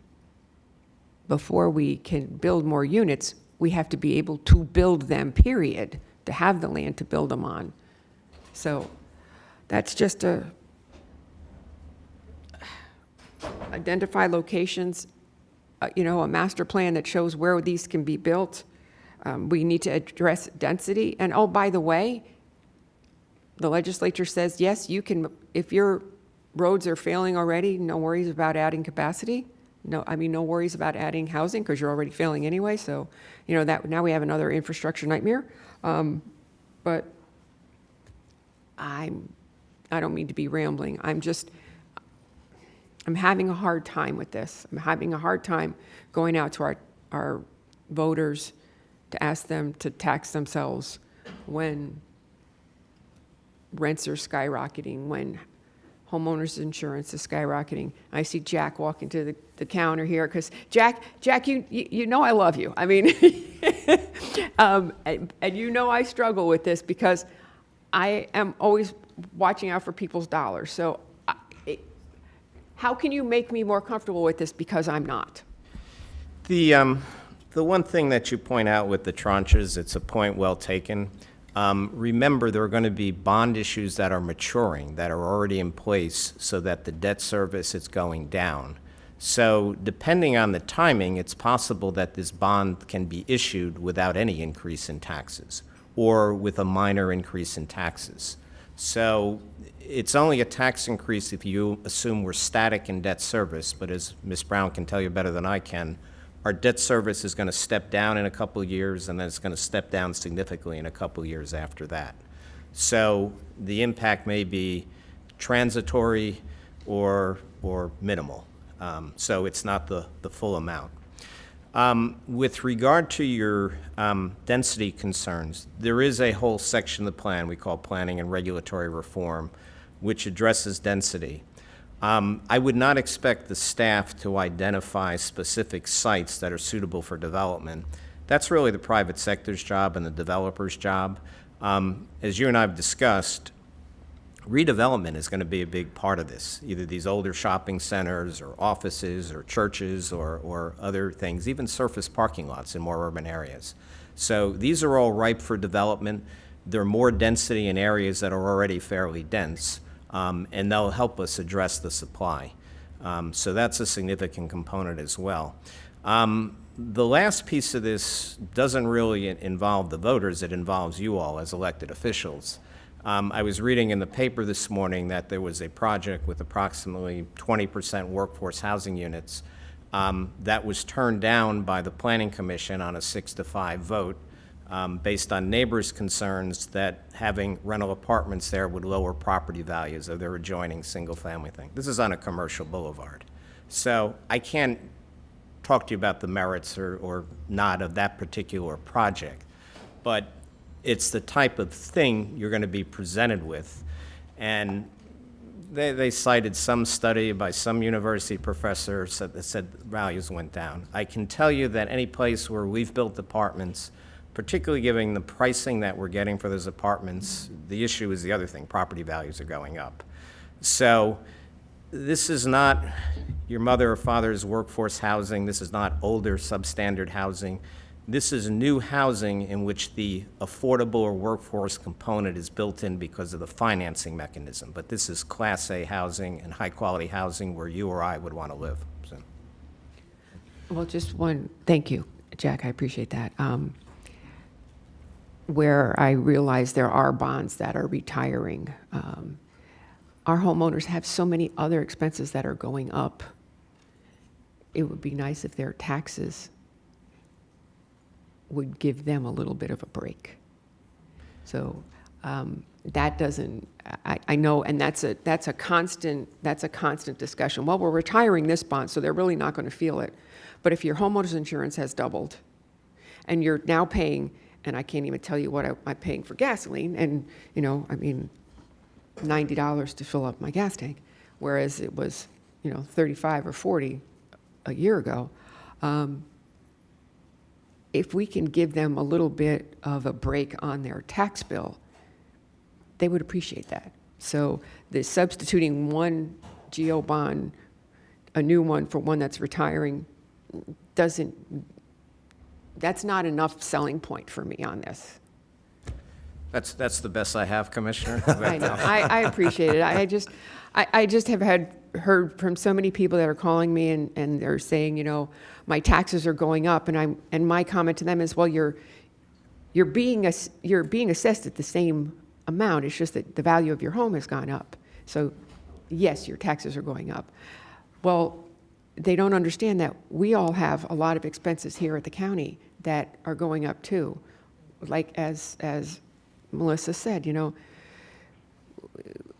we have to pay people more. We have to train people. We train people, we get them to come and work for the county, and then they leave because they get a better offer somewhere else. So we're trying to make an investment here in our own government, because we are a business. We're a service business. Everybody seems to forget that, but we are a service business. But you know, we're short-staffed, and we're short-staffed because we can't pay enough to have people come and do this. And so I'm just having a hard time with saying to our voters, hey, put a little bit more tax burden on yourselves. I'm having a tough time with that. And I understand the logic of it. I really, really do. I understand the need of it.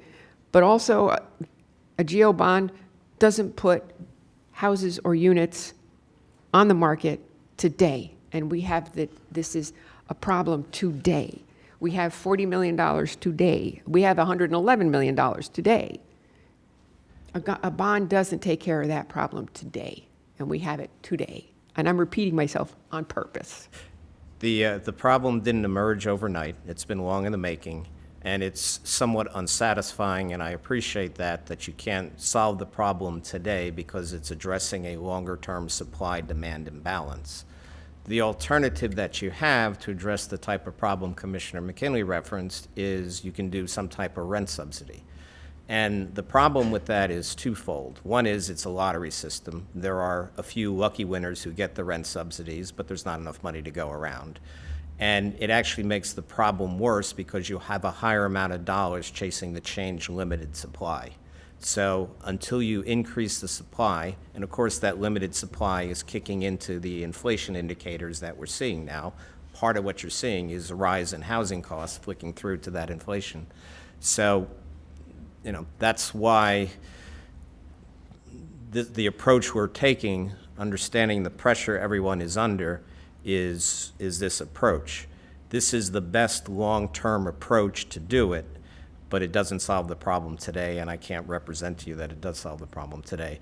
But the fact that you have a plan and you're making a commitment to a plan is a significant statement, and it sends it to the market. We're really trying to harness the private sector to work with you all at the county and the municipalities to produce more workforce and affordable housing units. That's the overall goal. Thank you. And staff, one question. If we in fact did spend all of this money today, what would be the reoccurring amount for next year? Commissioner, we would expect that, provided that the state continues to fund SHIP would be a reoccurring amount. Our home dollars, which are our... I know that we did the list, but what would be the dollar amount? So would we be looking at an additional $20 million next year? 10 million, 5 million? I know we have 5 million every year from ad valorem taxes, so... Am I making sense? I'm sorry. Yes, Commissioner, that's a reasonable question to ask. I would still be recommending to this board 5 million. I will continue to do that. This board's given me that direction, and until you tell me otherwise, every year in the budget, I will allocate $5 million for housing. So between the SHIP, 2 million, the home, 3 million, that's 5, plus our 5 million, and if I can squeeze any more out, I will. That's 10 million right off the top that will be, if the state and the feds continue to give us that particular allocation. That's 10 million that we would be able to allocate every year, keeping in mind that some of the SHIP dollars and home dollars have other restrictions. We have a little bit more flexibility with the 5 million. We would also have, if developers continue to buy out of, those are dollars, I can't tell you what they're going to buy out and how much is going to come in, but that's a pot of money that we may have in the future to add to that 10 million. In addition to that, NSP will be revolving dollars coming in because those are dollars being paid back. So I will take a stab at another 5 million from NSP. So we're really talking about the potential of $15 million that will be reoccurring. And if I may add, we have already got notification about the SHIP allocation for July. In the governor's budget, it's about 10 million for next year, starting July. If he signs it. Right, if he Signs. signs it. But going back to Mr. Weir's point that if a developer comes to the county for gap financing, $10 million isn't going to be enough. You need to show them you have a greater amount of money. Thank you, Commissioner Marino. I see 2 no's. I see 1 on the fence. So we still have to talk this through. I'm still not moved. And again, I understand, but we haven't even discussed the fact that there's going to be a 3% increase for everybody who's got a homestead next year. I don't see anybody here who's going to retreat from the fact that even if we keep the millage right where it is, that everybody is not going to get hit with another 3% because their property values have gone up. And if you aren't homesteaded, you're probably looking at a 10% increase. There are significant increases coming through. We have people who are barely hanging on, and we are going to look to tax them even more to try and address a problem which I think is there, but I don't see that we're going to make a real dent in this. We're talking about 100,000 units that were deficient, and we're talking about maybe 2,000, and the 100,000 to me is a moving target. I think it's going to get worse. That 100 may be 120 next time we look at it in a couple of years. I just don't know. I really have problems with this, and we haven't even started talking about the second bond issue that's going to be put in front of us today. Commissioner McKinley. Yeah, I just had a couple questions on, Commissioner Marino brought up the issue of density. You know, one of the biggest roadblocks to actually getting projects out of the ground is the whole rezoning or, redoing the land use, comp plan land use on a piece of property and then going through the permitting process. That takes a lot of time. And Patrick, is there a way for us to do an inventory, kind of look at the inventory of land in Palm Beach County and the county to proactively either change the land code or change the zoning on it? Couple things. Yes, we can absolutely look at vacant and called underdeveloped lands that we control from a regulatory perspective. Because I want to caution on that note, that's just unincorporated Palm Beach County. We obviously have no control in the municipalities. So we can absolutely take a look at that, compare that with the land uses that are in place. To your point about timing, I'd point one thing out. The last batch of workforce housing code changes, we increased the density bonuses. Those are attached on the zoning side that wouldn't require comp plan changes. The one Mr. Weir was referencing that you're going to see that's on State Road 7 does need a comp plan change, as well as some of the other density bonus changes to achieve the numbers they're looking for. But yes, we can absolutely do that mapping and look at it. And I would also remind the board that we're all on the same time frame on zoning applications, and you've got a zoning staff that is working really hard to keep them all moving on the 6-month clock. But we're always looking for those efficiencies to get things in as fast as possible and keep them moving. It serves no benefit to us to keep it dragging through the system any longer than necessary. Thank you. Mr. Mayor, before I ask my next question, can we give staff direction to look into starting that process? Administrator Baker, I see your light is on, so did you want to Just wanted to highlight the fact that this board did allow staff to go back and implement underlying uses for our certain commercial properties. So that has already been done as far as if that particular property that met certain criteria was no longer being used for commercial purposes, there is already an underlying residential use. This board gave us the authority, and I think we did it a number of years ago. And also some underutilized properties in certain areas were also the density adjusted under those particular ones. So we can highlight that. That's already been done thanks to this board's allowing us to move forward. So we will look at the remaining properties, and again, this is only in the unincorporated area. We'll look at those remaining properties and then identify what we can adjust, and we'll bring that back to the board. Thank you. And then my next question, Mayor, is our members of Congress right now are seeking requests. I know Congresswoman Frankel's deadline for those requests is Friday. Our newest member of Congress, Congresswoman Sherfless McCormick, her deadline is Monday. I know I'm working on something, but is the county proposing to submit any housing-related budget requests to at least those two members of Congress? Todd?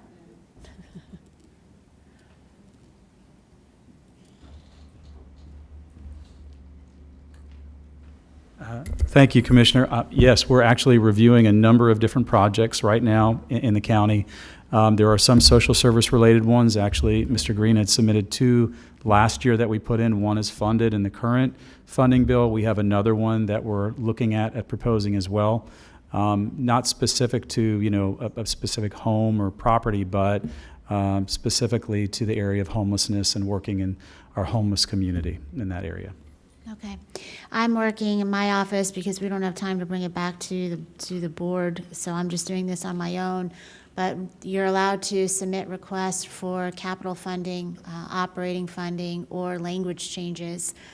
The USDA has a rural farm worker housing rehabilitation program. There's $19 million appropriated for that nationwide. The Okeechobee Center in Belglade is the largest farm worker housing complex in the nation under USDA's in their portfolio. the repairs that are needed on that site. I went out last week with the two representatives from our U.S. Senator's office and Representative Rick Roth.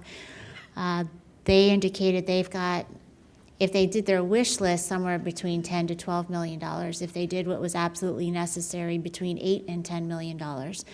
Their two complexes there, the Okeechobee Center and the Osceola Center complexes, the Osceola being in the city of Belglade, so not a whole lot we can do there.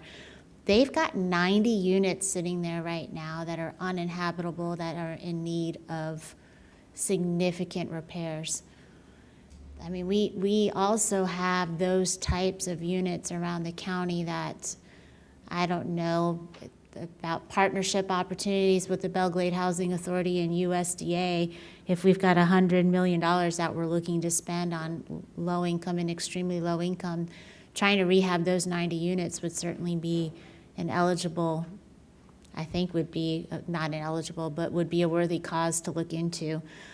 But there are other mechanisms that we can utilize to try to seek funding to do housing rehab or other housing financing. And this process, hopefully Congress will take up that rule change. I'm working on my colleagues from across the country right now to sign on to that with me. But we've got other mechanisms we can utilize as well that we should explore. All right, I got two more lights here, but I'm going to propose at this point we try and get a consensus and figure out which way we're going on this. As I say, I see two no votes right now. I see one on the fence. I think we all need to make a commitment of which way we want to go on this. If we're spinning our wheels, let's just, well, we'll get there. I have a feeling I know where Commissioner Bernard is, but Commissioner Sacks and... Yeah, I just want to say one thing if I could. And I appreciate Commissioner McKinley bringing up the area in the Glades that is so much in need of affordable housing. And when the staff does their report to give back to us about places in unincorporated Palm Beach County, I want to make sure that we include the Glades and that whole area out there, as well as unincorporated areas and throughout the county. And when you include that, we have 39 cities. Many of these projects will probably go within a city. Not necessarily all of them, but many of them, because that's where we have urban renewal. We have many, and I think Mr. Weir brought up, there are many housing areas, not abandoned, but vacant malls that could be revitalized into housing. That's also where we have the transportation hub. So if we could, and I see our good man here from represents the cities, if he could include in this report for us what the cities are doing. And I love the idea that the former commissioner brought up about building a community. I did not like the idea of hiding this workforce housing that was going to go into Lake Worth Beach, so it would be like shrouded, like it was a separate entity. We need to create a community, and we have many projects already out there that are vacant that are really begging. I know in Lake Worth Beach, there's many and other cities as well. So we kind of need a more comprehensive idea of where these projects would go, where would be the best areas. And especially if there's projects already in disarray in the Glades, it may be a lot easier to work with them, clean them up, and open them up for housing. So I support, if you want to know where I was going, Mayor. Need to know where you're going. You don't need to ask. So I'm going to take that as affirmative. Commissioner Bernard, I'm assuming you are affirmative. Commissioner Kerner, it's your turn. Thank you, Mayor. And initially, I'd like to thank the board and the mayor for taking so much time and due diligence on this issue. I think every member of this board has previously stated that this is one of the most profound issues that exist in our county at this moment. And so for me, it's a very simple issue. It's a very easy yes. One of the important aspects of this vision is that it will increase home ownership rates in this county. And that's been a stated goal of this board. And I've heard my colleagues say, well, this has been an issue in this county for 20 years or longer, and we're not going to fix it overnight. And we're not going to have the solutions presented to us overnight either, but we've asked the best and brightest minds on the subject matter to go out and do their due diligence and report back to this county and its electorate what they think are the most effective strategies. And we have a plethora of strategies in front of us. One of those levers is, I don't want to be insensitive to the amount of money, but it's $200 million, and we have a $6 billion budget that we collect and spend on a yearly basis. That's 3% of our annual budget that we're asking to set aside. We also need to amortize that $200 million over 20 years. There's a reason why the effects of this housing crisis have increased exponentially in the last few years. And it's because of, one of the factors is the flight of Americans to Florida for a lot of reasons. One of those reasons, I'm sure, is the sunshine. The other reason could be the ability to work remotely. The more important reasons for us as government leaders is that we have a low tax burden in this state. And with that low tax burden invites the migration of people with wealth that want to rightfully protect themselves from an overbearing and overreaching government and tax collections. There are other political reasons why people want to be in Palm Beach County and in Florida.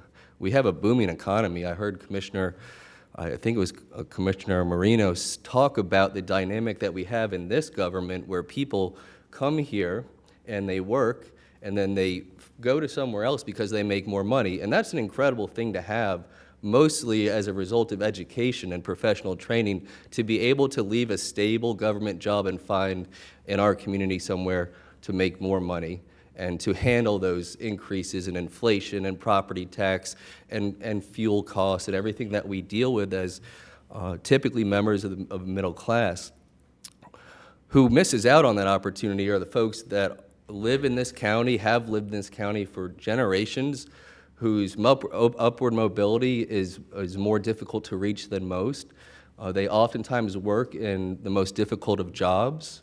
I won't go through the list of professions, but we know they're typically in food service or service industries, and in a county where tourism is one of the big legs of the stool that we stand upon.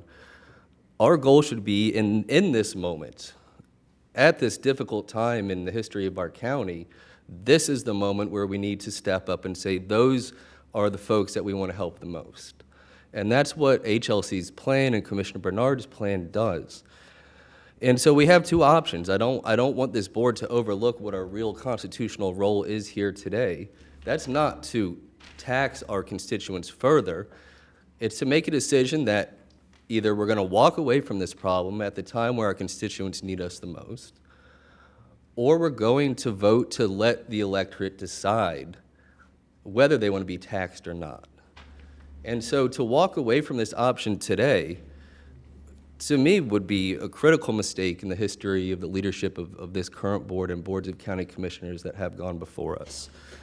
So I would ask humbly that you put your fears aside, the fears of being cast as an overarching, overtaxing unit of government, because the reality is if you believe that this is a problem, which it is, and we walk away from this option today, what we're saying to ourselves is that we're going to further extend and push down harder the thumb of government on developers that would rather participate in for-profit markets. Is that really the solution that we all want to adopt here today, is that we need to increasingly require through government intervention how people use their personal property and how they grow these developments? What we do know, it's a very complicated issue. Following the financing and the land use and the zoning, it's a complicated issue. But unless we create an environment where people rather build nonprofit or low or affordable housing versus what's going on today, which is we might as well just be in the for-profit market, we're never gonna beat this. So let's cultivate a culture and an environment and an economy where we invite through capitalism people to come to this table and say, we want to work with you, we want to work with HLC, we want to work with the leaders of this county to put units in this county without the thumb of government, to increase home ownership, and create an economy of affordable housing that existed really, or exists really, between the confines of what this country is founded on, which is less government intervention and capitalism. And that's what we're trying to attain here today. Don't disband, don't discharge this opportunity if you still have questions about the effectiveness and efficacy of this strategy. If you still have questions about this strategy, then vote yes today. Let's continue this conversation, and let's really do the best job we can do in analyzing how we really can affect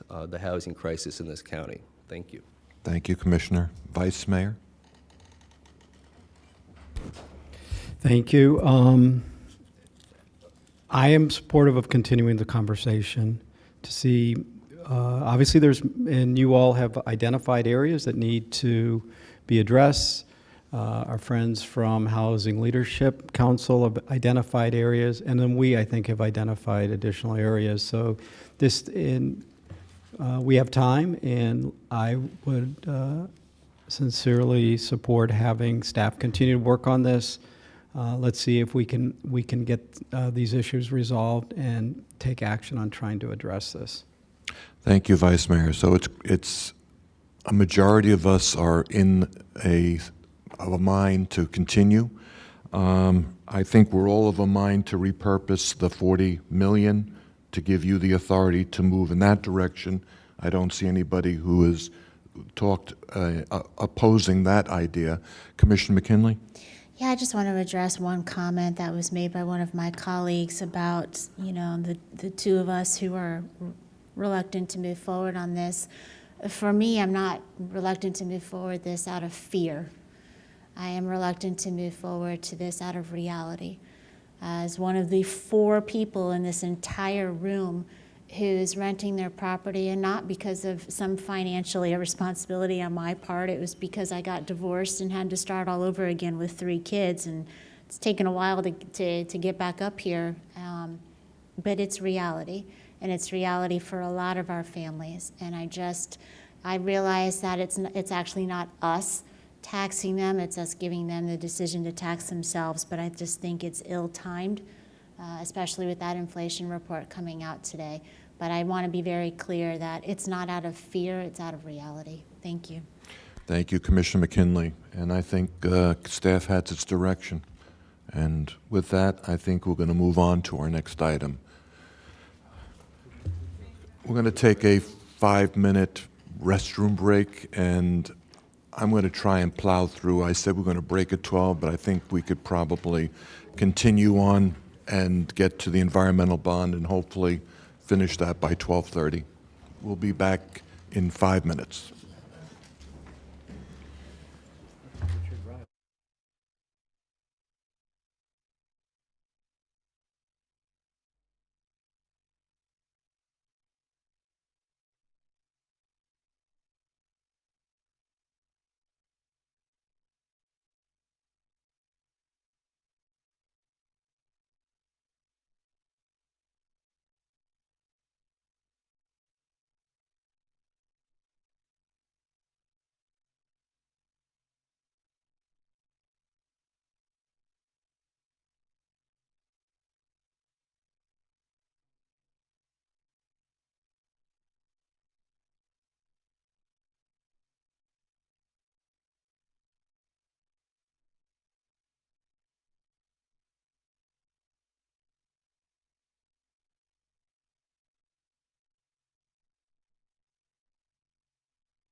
to approve 5C1. Do I have a motion?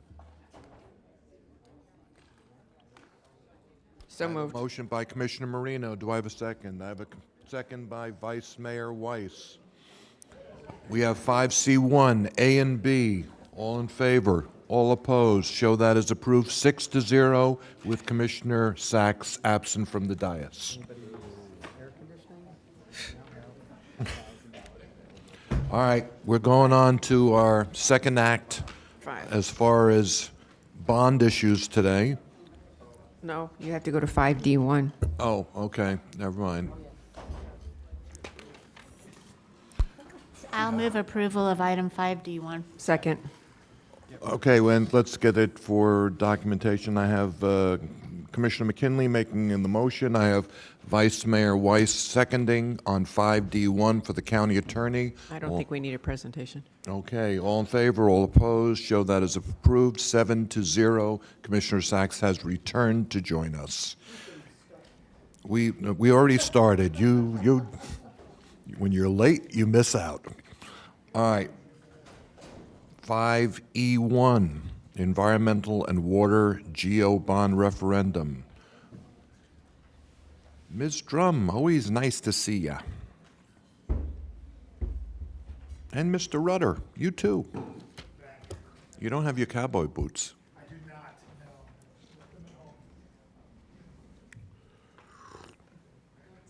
no. Good morning, Mr. Mayor, Mr. Vice morning. Mayor, Commissioners, and Administrator Baker. We were here 2 weeks ago, and you gave us some further direction on a proposed environmental and water general obligation bond referendum. And so we have taken all of your questions and tried to refine our approach, and we'll give you a quick update. My name is Deb Drum, for the record, Environmental Resources Management Department Director. I'm here with Patrick Rudder, Assistant County Administrator, and County Attorney David Behar. For the public's benefit, I just wanted to show the previous board direction. You've seen these slides before, but this was an effort that started, the board directed the staff in November of 2019, and we came back at various points in 2020 to refine an approach on a proposed environmental bond referendum. And we were told to stop in March of 2020 due to COVID complications, and we did come back in February, or actually we did not come back, but board directed staff to come back in March. And so 2 weeks ago, we came before you. We shared the list of projects. You've asked us to prioritize those projects and to look at a $100 million bond, and you wanted the option to consider this for the primary as opposed to the general election, which is why we're here so soon. So today's agenda is to share with you what those critical timelines are, because we do have timelines if you want to go to August. We have prioritized a project list and made some modifications to that project list that we'll highlight for you. I will be asking for a motion to approve that requested project list at the end of this presentation. We also have proposed project selection criteria. I will also be asking for a motion for you to approve those criteria if you decide to move forward.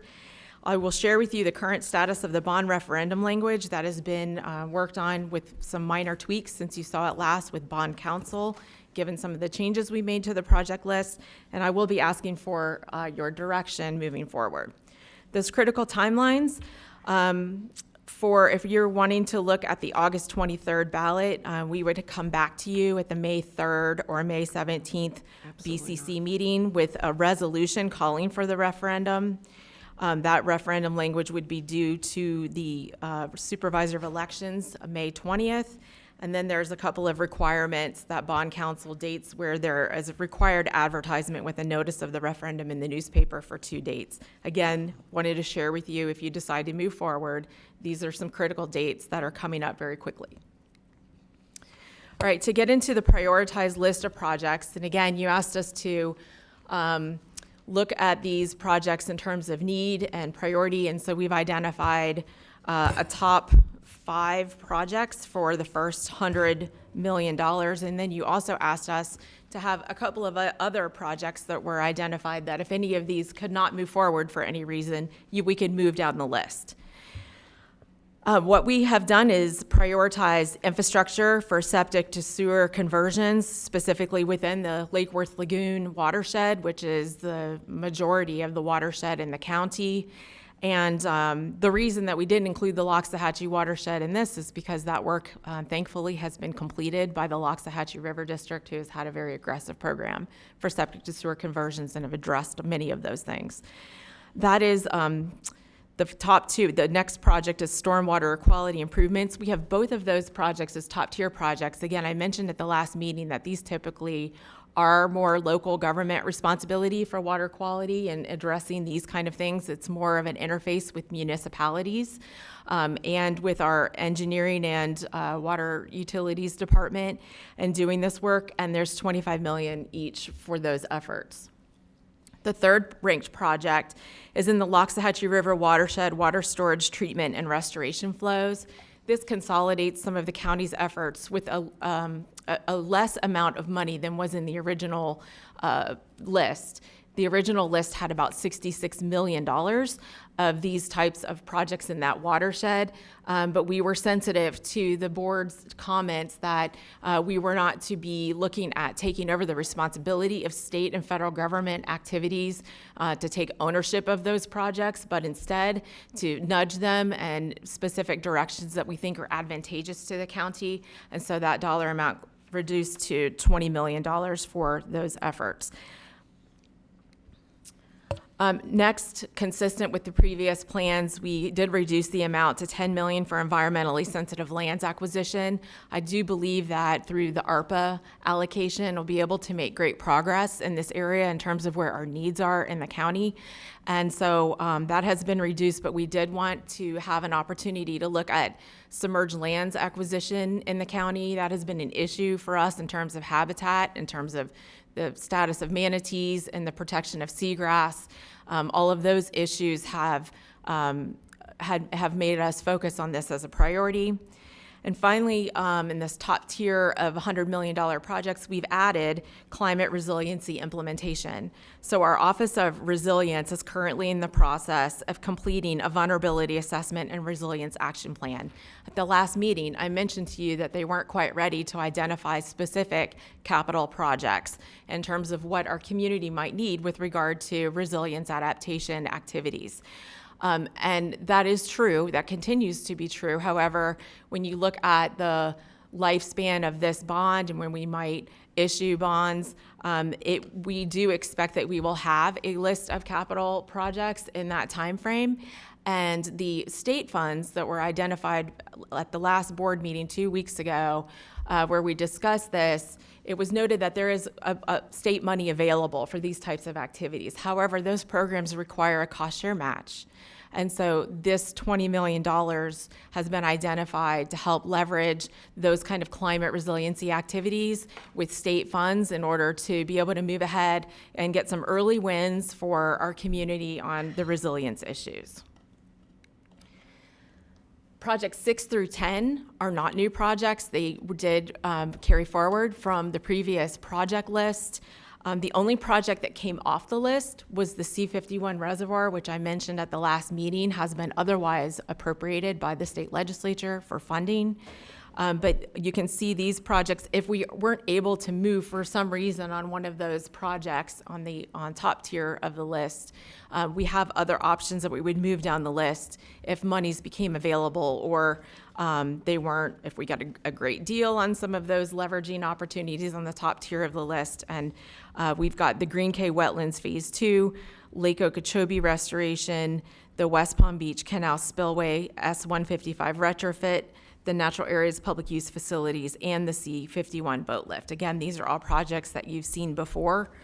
The other thing I just wanted to highlight on some of these, the first 5 projects at the $100 million, much more local government control over all of those. So you recall I did the red, orange, green last time.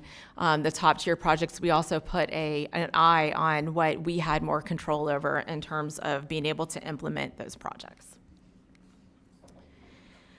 Additionally, we have a proposed project evaluation framework. This isn't the first time that you've seen this, but it's been a while since you've seen this project evaluation approach. Staff feels firmly that the project should be based on sound science and expected technical performance to achieve the objectives of the bond referendum. And as such, we will develop detailed application guidelines to ensure consistency with the referendum objectives and also to ensure that projects are eligible. We will have application requirements, evaluation considerations, scoring criteria, deliverables and reporting requirements. We hope that you know that this is a level or a standard that we would, of excellence that you would expect for all of our projects in the county. We would look for board direction on considering establishing a stakeholder advisory group to have the role of reviewing and considering staff recommendations and advise the BCC on projects that should be considered for implementation. Alternatively, we can bring projects to you in groups as different issuances of the bond occur, different financial tiers. We can bring those back to you, however you would choose to do that. I will remind that you do have an existing advisory board through the Water Resources Task Force, and you also have a Natural Areas Management Advisory Council that may be of utility to you. They're already advisory to the board. If it's a water project, go through the water group. If it's land acquisition, go through the NAMAC committee. Those are options for you that are available. Wanted to quickly go through the proposed evaluation criteria. Again, as I started, I said I'll be asking for your approval of this criteria moving forward if you decide to move forward today. And we're looking at a 100-point system where it would have that specific criteria. I was telling you about 50 points for environmental or water resource benefits that are demonstrated. Cost share collaboration, this board discussed the preference for a 50-50 cost share match, so we know that if a $100 million bond went forward, that we would get a minimum of $200 million worth of lift to the community. Project readiness, quality and detail of project planning. Do you have a project that's designed and permitted and ready to go? Past performance and record of timely completion. Are we working with folks that we know are going to be successful?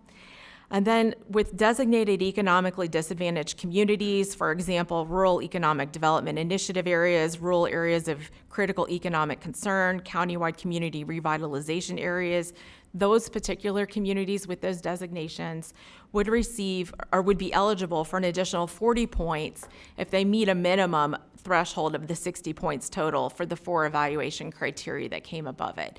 So it makes that level playing field because some of those communities may not have had the opportunity to cost share collaborate, or they may not have the 50-50 cost share. It still allows them to have a ability to get that 100 points or to get to be competitive with regard to these funds. And also, given the feedback from the board 2 weeks ago, we have added that a resolution by the receiving entity committing to the operations and maintenance costs will be required as we move forward with any projects under this bond to ensure that we have got the commitment of our partners for the ongoing operations and maintenance. We have worked with bond counsel and made very minor tweaks to the language that's before you now. This is the proposed ballot referendum language. And these tweaks were to really to have the ability to include the resilience projects. So the bond language would read, to enhance the environment by improving water resources and water quality, acquiring and restoring lands, constructing infrastructure to clean water and wastewater, and improve climate resilience, expanding water storage treatment facilities, and increasing public access, shall county issue not exceeding $100 million of bonds, bearing interest rates not exceeding legal maximum, maturing not exceeding 20 years of issuance, in one or more series payable from the county's full faith credit and ad valorem taxing power. To those who are not familiar necessarily with bond language, this is very consistent. It sounds a little confusing, but it is consistent with all of the previous bonds that we issued in 1991 and 1999, just reflecting the new set of projects. That brings us to discussion. I hope that we've provided you the detail and the refinement of the ideas that we brought to you 2 weeks ago, and we're ready to answer any questions or have further discussion. Thank you. So a lot has been made of the fact that if we don't have this money, then we wouldn't be eligible for matching money. Isn't it true that we already have about 75 million in the bank from revenue replacement from ARPA? We Can I- do. can- yeah. Yeah, we do. We have $75 million in water projects that have been designated over 17 projects for using ARPA dollars for implementation. That is true. To the extent that we can use any of those dollars or for leveraging, we absolutely will do so and try to also leverage those funds. Okay. And again, let's go back over the O&M costs. Yes. Those would be over and above what we're talking about here. How would that get financed? Okay, so I have added, I'm sorry I didn't highlight this in more detail as I went through the slides, but in the far column, you did ask for more information on operations and maintenance. And so, as I was saying, that resolution, getting partners to commit to the operations and maintenance costs, that would protect the county from having future draws on our budget for operations and maintenance. At least for the projects that we are sort of partnering with others. And say that we did a project in the city of Lake Worth Beach, as an example. They would have to pass a resolution that would say that we're going to assist them with doing a stormwater project that's identified in their stormwater master plan, and they would sign an agreement that would say that they would take on those operations and maintenance costs. It's obviously going to change for every project. I did fail to mention that through the League of Cities, we did send out a request to the 39 municipalities in the last 2 weeks, inquiring as to their septic to sewer and stormwater needs, whether they have a stormwater plan adopted, and whether they were willing to be 50-50 cost share partners. It was a short period of time. We did get some responses from Westlake, Delray, Green Acres, Ocean Ridge, Lake Clark Shores, Lake Worth Beach, Boca Raton, just to give examples. We expect to get more information.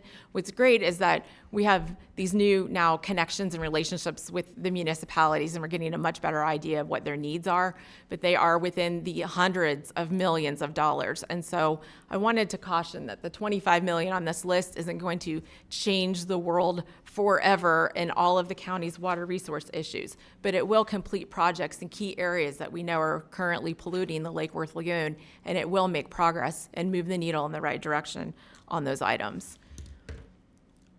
Going on with the operations and maintenance costs, you'll see some language. Recipient of funds would be responsible for any operations and maintenance activities associated with the completed projects. I hope that I've made that clear. If we do anything with the Water Management District, same sort of deal. Environmentally sensitive lands acquisitions, there are some costs. If it's submerged lands, there's zero cost for operations and maintenance and the acquisition of those lands. If it's uplands in rural areas, it's about 150 acres. Those costs can change. I put the little approximately because of the cost of exotic vegetation control can vary under our contracts, up to $400 an acre annually for urban sites. So combined all types, about $200, $300 an acre annually average, just to give you an idea. But yes, those costs would come back with a request for additional funds to the board. We're not sure about what the climate resiliency implementation is going to look like yet in terms of operations and maintenance, but that would be something that would need to be considered in the future. I hope that answers your question, It Mr. does. Mayor. And to clarify, obviously you've put this list together at our request because we're having this conversation today.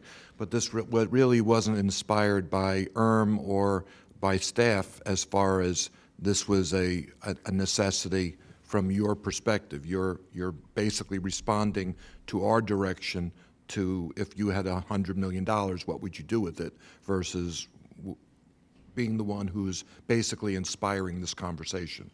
Correct. The board requested this consideration of this bond referendum in November of 19, and we've been addressing your concerns, and we were asked to, if you had needs, what would they look like? And this is our prioritized list of our recommendations if you were to move forward and had $100 million, whether through a bond referendum or any other source. Great. Thank you, Ms. Drum. Vice Mayor? Thank you. Thank you for the presentation. Couple questions. In our previous presentation, we learned about existing revenues. Can you have something similar that you can share with us? Well, we have the ARPA funds. So we have if that's what you're referring to, the 75 million of ARPA dollars. And the board approved that list in November of 2021, about 5 months ago. And then about a month ago, you changed that to revenue replacement. And so our departments that are working on those water projects are making progress. They're in that design phase, sort of those initial reaching out to consultants and getting projects designed and ready to build. We fully expect, I don't have any indication from any of the departments that they won't complete those projects as was intended by the ARPA deadlines of 2026. Do we have other funds that we allocate annually? Do we get other state dollars? Do we get federal dollars? For our beach program, For any environmental programs? yes. So for our beach program, yes, we do get, we leverage a lot of dollars, federal and state, for our beach program. Those projects aren't on here. For these types of projects, so I would say no for resilience. Septic to sewer and stormwater, those typically come through specific appropriation requests that we make through the Loxahatchee River Preservation Initiative or the Lake Worth Lagoon Initiative. And so we make annual appropriations requests. We maybe get, if we're lucky, $1 million to $2 million a year for either one of those initiatives. And we've been fairly successful. Those are with municipalities, and they're also county projects. They can be county projects. In the case of the Loxahatchee River, those can also be Martin County projects because they share that watershed and they are part of the LRPI as well. Additional, that's all I can really think of is really the specific appropriations and then beach funds that we get through the Any Tourism grants? Development Council. We get quite a few grants. So just to give an example, in alone, I can speak for my department, and it's the environmental department, so a lot of the environmental work goes through there. But our budget on any given year is 65 to 80% funded by grant sources, whether that's federal or state. And so that could, you can do the math there in terms of we leverage most of the dollars that we have, ad valorem dollars are mostly leveraged in our department. Okay. And then lastly, in understanding the infrastructure, bipartisan infrastructure bill that was passed in the Congress last year and the impacts that might have to the county. Yes, so we are very carefully looking at the infrastructure funds that we expect to be federally available. They have announced that there will be $55 billion allocated to drinking water, wastewater, and stormwater infrastructure funding. We will be fully engaged. They have not set forth any criteria or any program to fully describe how those funds are going to be allocated or distributed nationally. Are they going to go through the states? How do they get to the counties? We don't have any of those details yet because they're not available yet. But we will be pursuing them very actively to look at how we can use those specifically for septic to sewer and stormwater. As I noted, the $25 million for each of those categories really just kind of scratches the surface on some of the higher priority areas, but it doesn't do the complete job. So we are going to need to the greatest extent that we're able, pursue those federal infrastructure dollars as well. Thank you. We have 6 cards here, which is going to take about 20 minutes. Commissioner Marino, you have a comment, and then we'll go to the public comment.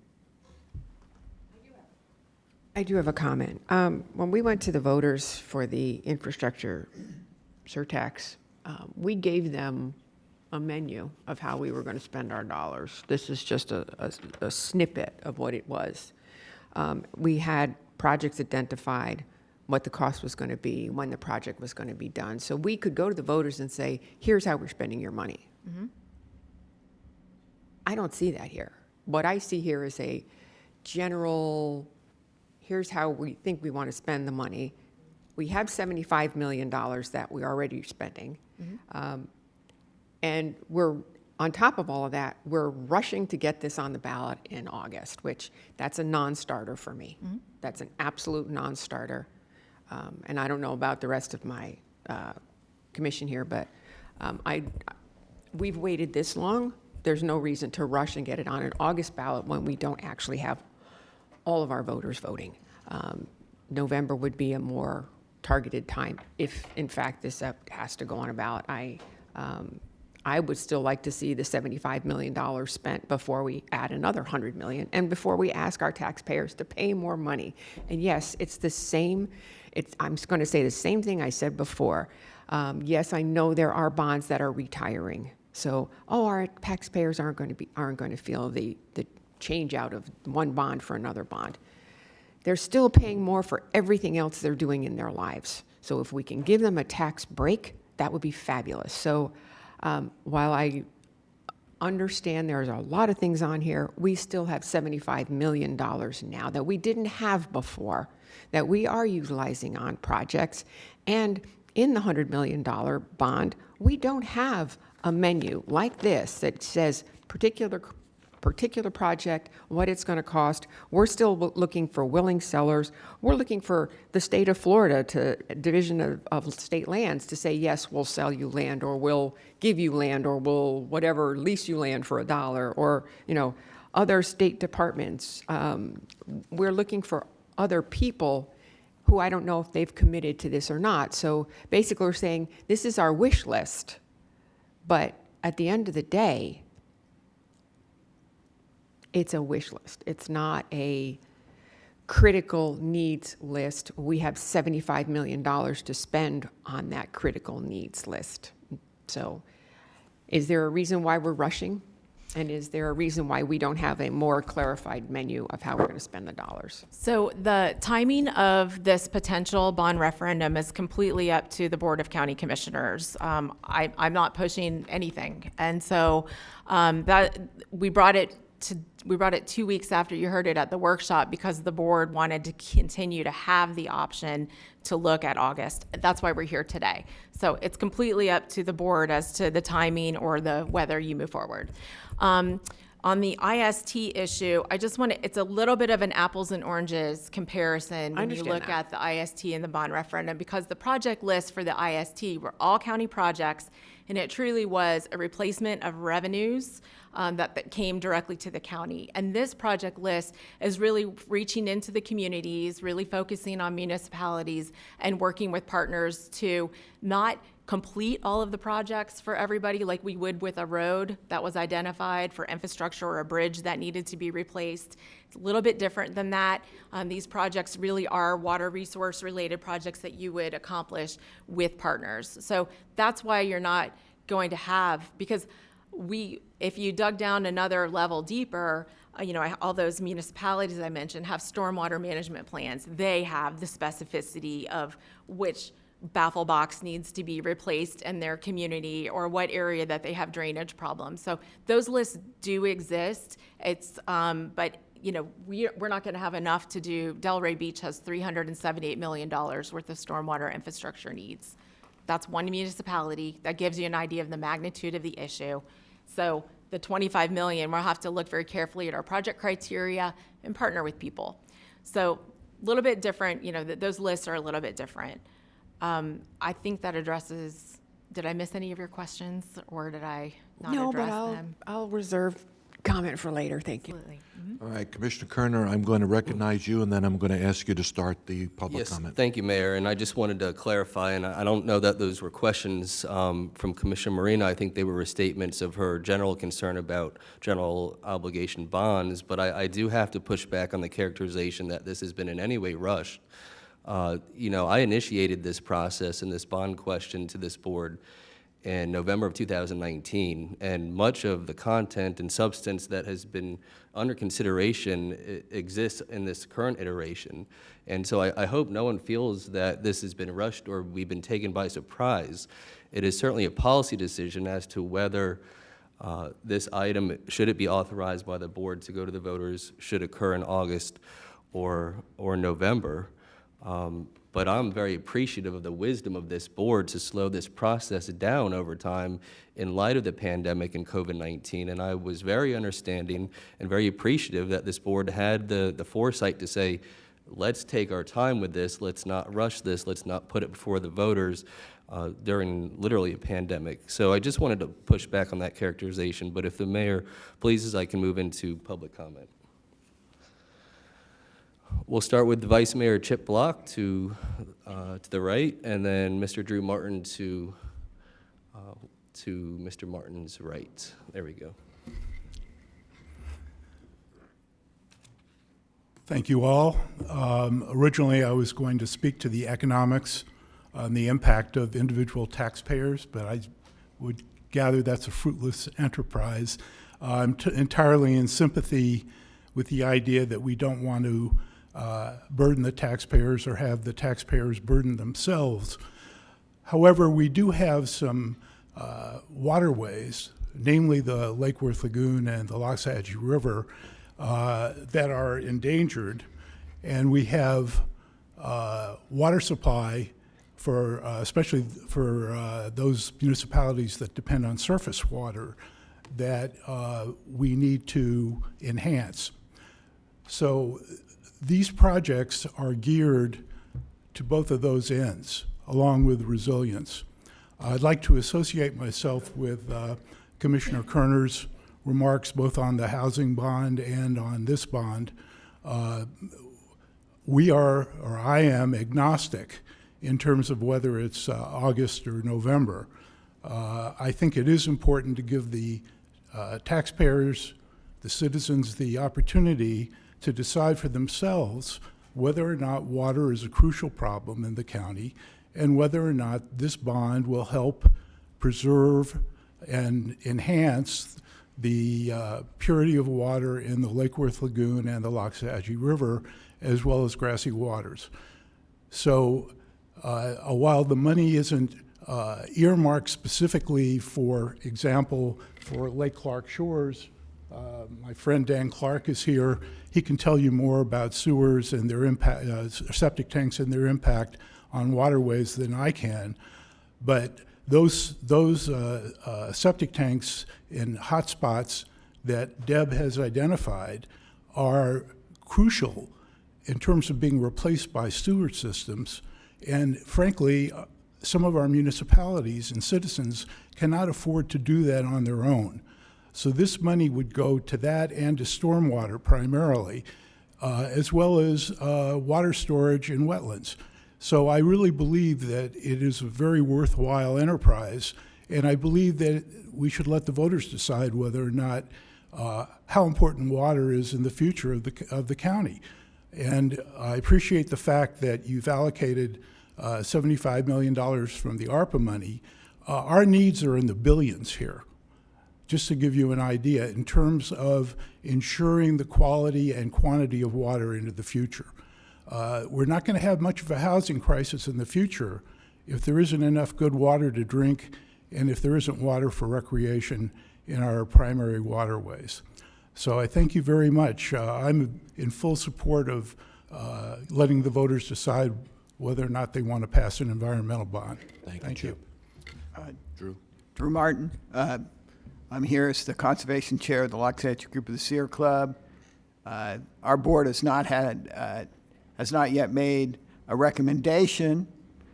We're neutral. We're not against it. There's a lot of good projects on here. I mean, I find myself a little bit in agreement with Commissioner Marino, which doesn't happen every day. But, you know, I think when you're going to, and I'm just going to say this because I'd like to see something pass, and you're going to have to give the voters some detail. This is just too general so far. Now, I like septic to sewer conversion. I think it's a great idea. 25 million is not enough. If that's your focus, is water quality, I wouldn't put a boat lift on there. That's not water quality. If you're going to go to the voters, this is a water quality bond. You've got the two first items, I think, are good. septic to sewer, stormwater conversion. You're done. I don't think it's fair to put all these other things on there. I like Green K. I would like to see that project. That's a great project. But I think in all fairness to the voters, you need to narrow this down. What are you going to do? And you also need to come to the voters and you have to be honest. Septic to sewer is a huge issue. And I think I agree with Chip Black and what he just said. This is billions of dollars. I don't think the county should be getting into the Loxahatchee restoration plan. That's a South Florida Water Management District issue. That's an Army Corps district issue. And I mean, you're not going to take that over. So why don't you focus on stuff you can control? And, you know, if you want to improve the water, getting rid of single-use plastics is a great start, but I don't know if you could put that on this bond issue. The other thing is, every time you get rid of viable agriculture land, and the biggest, I would like to see it on November, and I'll tell you why, because I want to see what the swap vote is before I decide on this. Because truthfully, if we can't honor the voters and their intention, which was conservation, and that conservation was done through easements, and we're going to take conservation away, and we're basically going to do away with the accomplishment of the previous bond, which I voted for enthusiastically. And I'm an enthusiastic supporter of bonds to help the environment. But I want to see what the county commission's going to do on that vote, because it's going to tell me a lot on how you're going to handle this money. So let's get a little more specificity, and let's see if we can go forward with something. Thank you. Thank you, Mr. Martin. We'll now have Timothy Daughtry and then Commissioner Coons.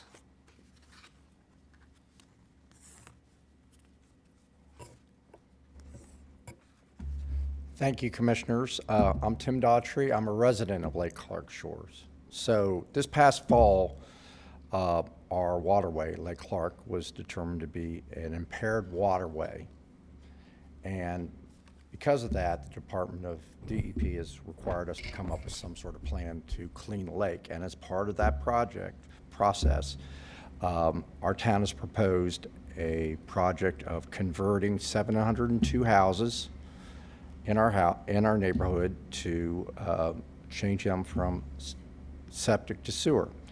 And that project is estimated at the present time to be costing us about $15 million, which on a per resident basis, that is going to be $21,300. Now that is exclusive of the cost of abandoning our septic tanks, of running sewer laterals from our houses out to the street.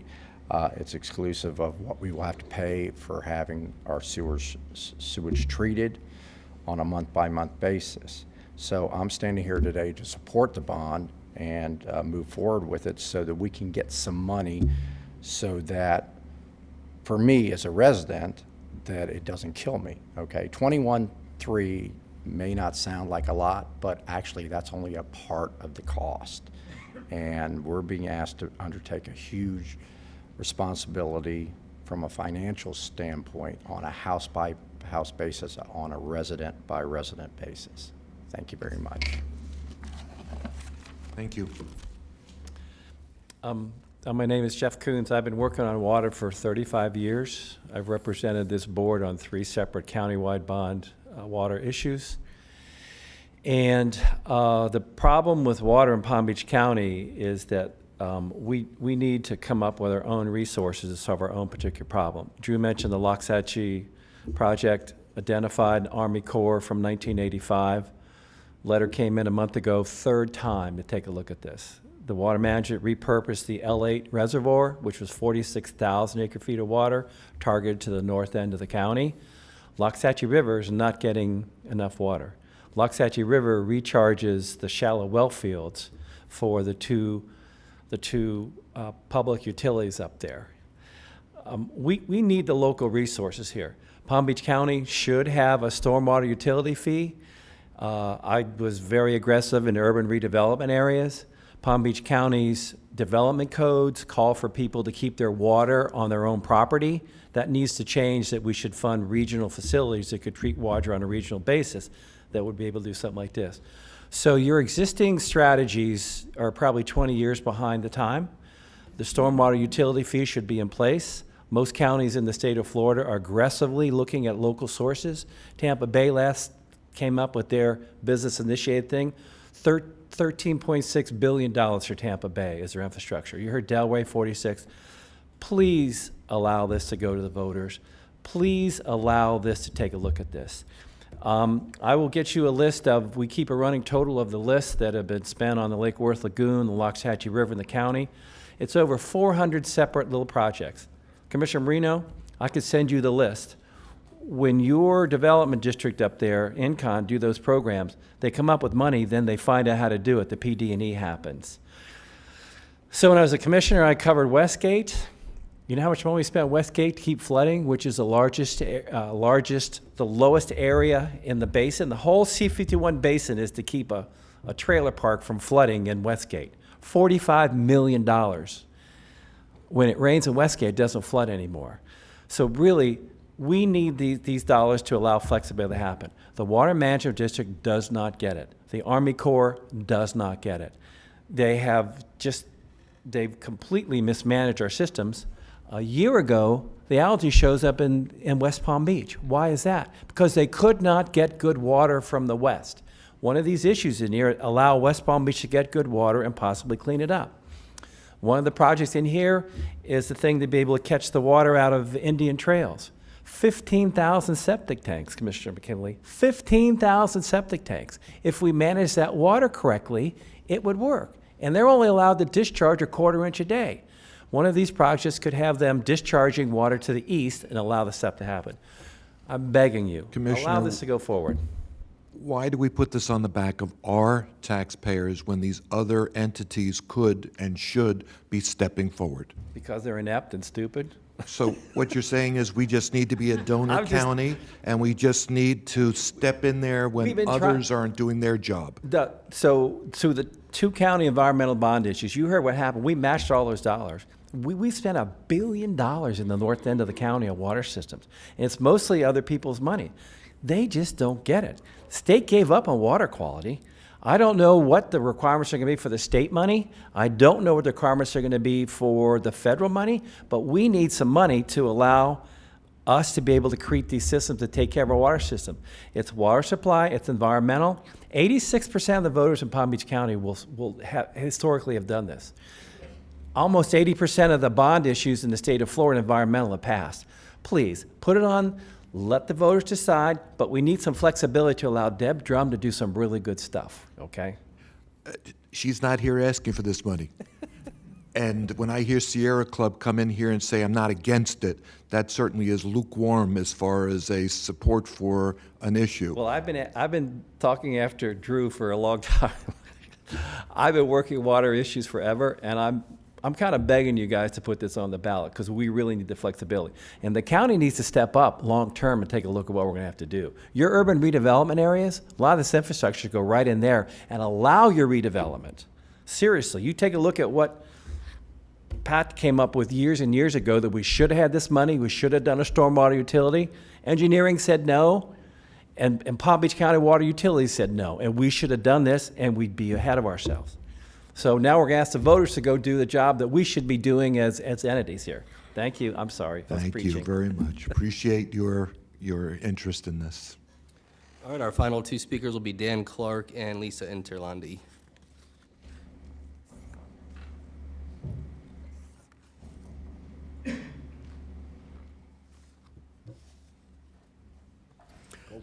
Good morning, good afternoon. It's been a long time since I've had a chance to visit with you, so thank you for the opportunity today. My name is Dan Clark. I'm the town manager for Lake Clark Shores. We are a very small community. Our utility budget is $3.5 million, to put this in perspective. We had a lovely visit with DEP in September, informing us that the lake is now impaired and we are responsible for our fair share of the cleanup. In negotiations and discussions with DEP, They have informed us that that cleanup cost is going to be about $15 million. That includes two components, some biomass cleanup in the lake itself and the conversion of all of our homes that are on septic tanks to sewer. It is a big hit for us, being a small community, and we really would appreciate any support that you can give us. We are willing to do our fair share. We saw the criteria that Ms. Drum put up, and we have no issues with our match responsibilities. We have no issues with timing. In fact, we'd like to see this, I'm sorry, Commissioner Marino, we'd like to see this move faster. We will be shovel-ready by the end of this year for a third of our project. We'll be shovel-ready with the rest of our project by August, September of '23. So we would like to get this going and moving. The one question that I did want to throw out and ask for consideration of Ms. Drum and the board is an additional criteria that would be to consider DEP action, whether there has been a TMDL map created or whether there has been an alternate restoration plan with maybe a 4E plan that has been approved by DEP. Those two items really put us under the gun for what we have to do and when we have to do it. We proposed to DEP a 7-year plan to get this done. They came back and said, can you do it faster? We'd like to see it done in 3 years. Practically, I don't think we can do 3 years, but we're looking into it. They're very persuasive, if you will. I have lots of other things I'd like to talk about, but I'll stop there. Thank you. Thank you very much. Commissioner McKinley? I think it was about 5, maybe 6 years ago, I reluctantly supported creating a CRA for you. When then the purpose, the argument you made in favor of creating that CRA was to do your septic to sewer conversions. So where are you in that process? We've spent about $1.41 million so far in sewering our commercial area within the CRA. There's still more to do. We're moving forward to get the rest of that done. Okay. And when I look at this, this backup list, you would certainly be between the septic to sewer, the C-51 boat lift, and the C-155 spillway. You would certainly, your municipality would certainly be a huge beneficiary of this referendum. And we thank you for that. We have a lot of challenges. And how did you do for state appropriations towards this effort, and what type of grants are you applying for from the state? We have applied for $5 million in grants and been, excuse me. We have been turned down for $5 million in grants associated with septic to sewer. $1 million was vetoed by the governor. This year we had $2 million plus that was just not funded. We had $1.7 million that we applied for through DEP, and if you remember, there was about $500 million distributed through DEP, and not a penny of that came to Palm Beach County. So we have not been real successful in going after state monies. This year, we currently have $600,000 that's in the budget for a bridge project. That bridge project is being funded through the infrastructure surtax. If that stays in the budget and gets approved, we'll transfer the $600,000 out of the infrastructure surtax into our sewer program for this conversion project. We got $300,000 out of the legislature 3 years ago for the beginning of our design process in our septic to sewer conversion. But we have not been real successful in getting money out of the state. We did apply through the Lake Worth Lagoon Initiative for $1.7 million. The Lake Worth Lagoon Initiative ranked us 4th. We did apply for that money through the legislature this year, and again, it was not funded. Okay, and the funding that you would receive, is that just for the city to put the infrastructure in the ground? Right now, that's the way this program is worked out. We are also applying for Clean Water Act Section 319H money, which is a 40-60 grant to make the connection between the septic tank or the abandoned septic tank and the street. Okay, so what would your homeowner's cost be to hook up into the system if all of that funding was in place? I don't have a good handle yet. I've been trying to get some plumbers to give me some indication of what that connection cost is, and I don't have that information yet. EPA seems to think it's about $5,000. So if we add that $5,000 to the 21.3 without any help at all, we're looking at $26,000 per home as an assessment.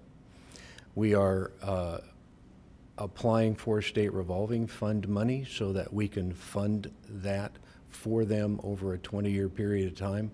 We're still looking at $1,500 or $1,600 a year that would be added to their tax bill through an assessment program.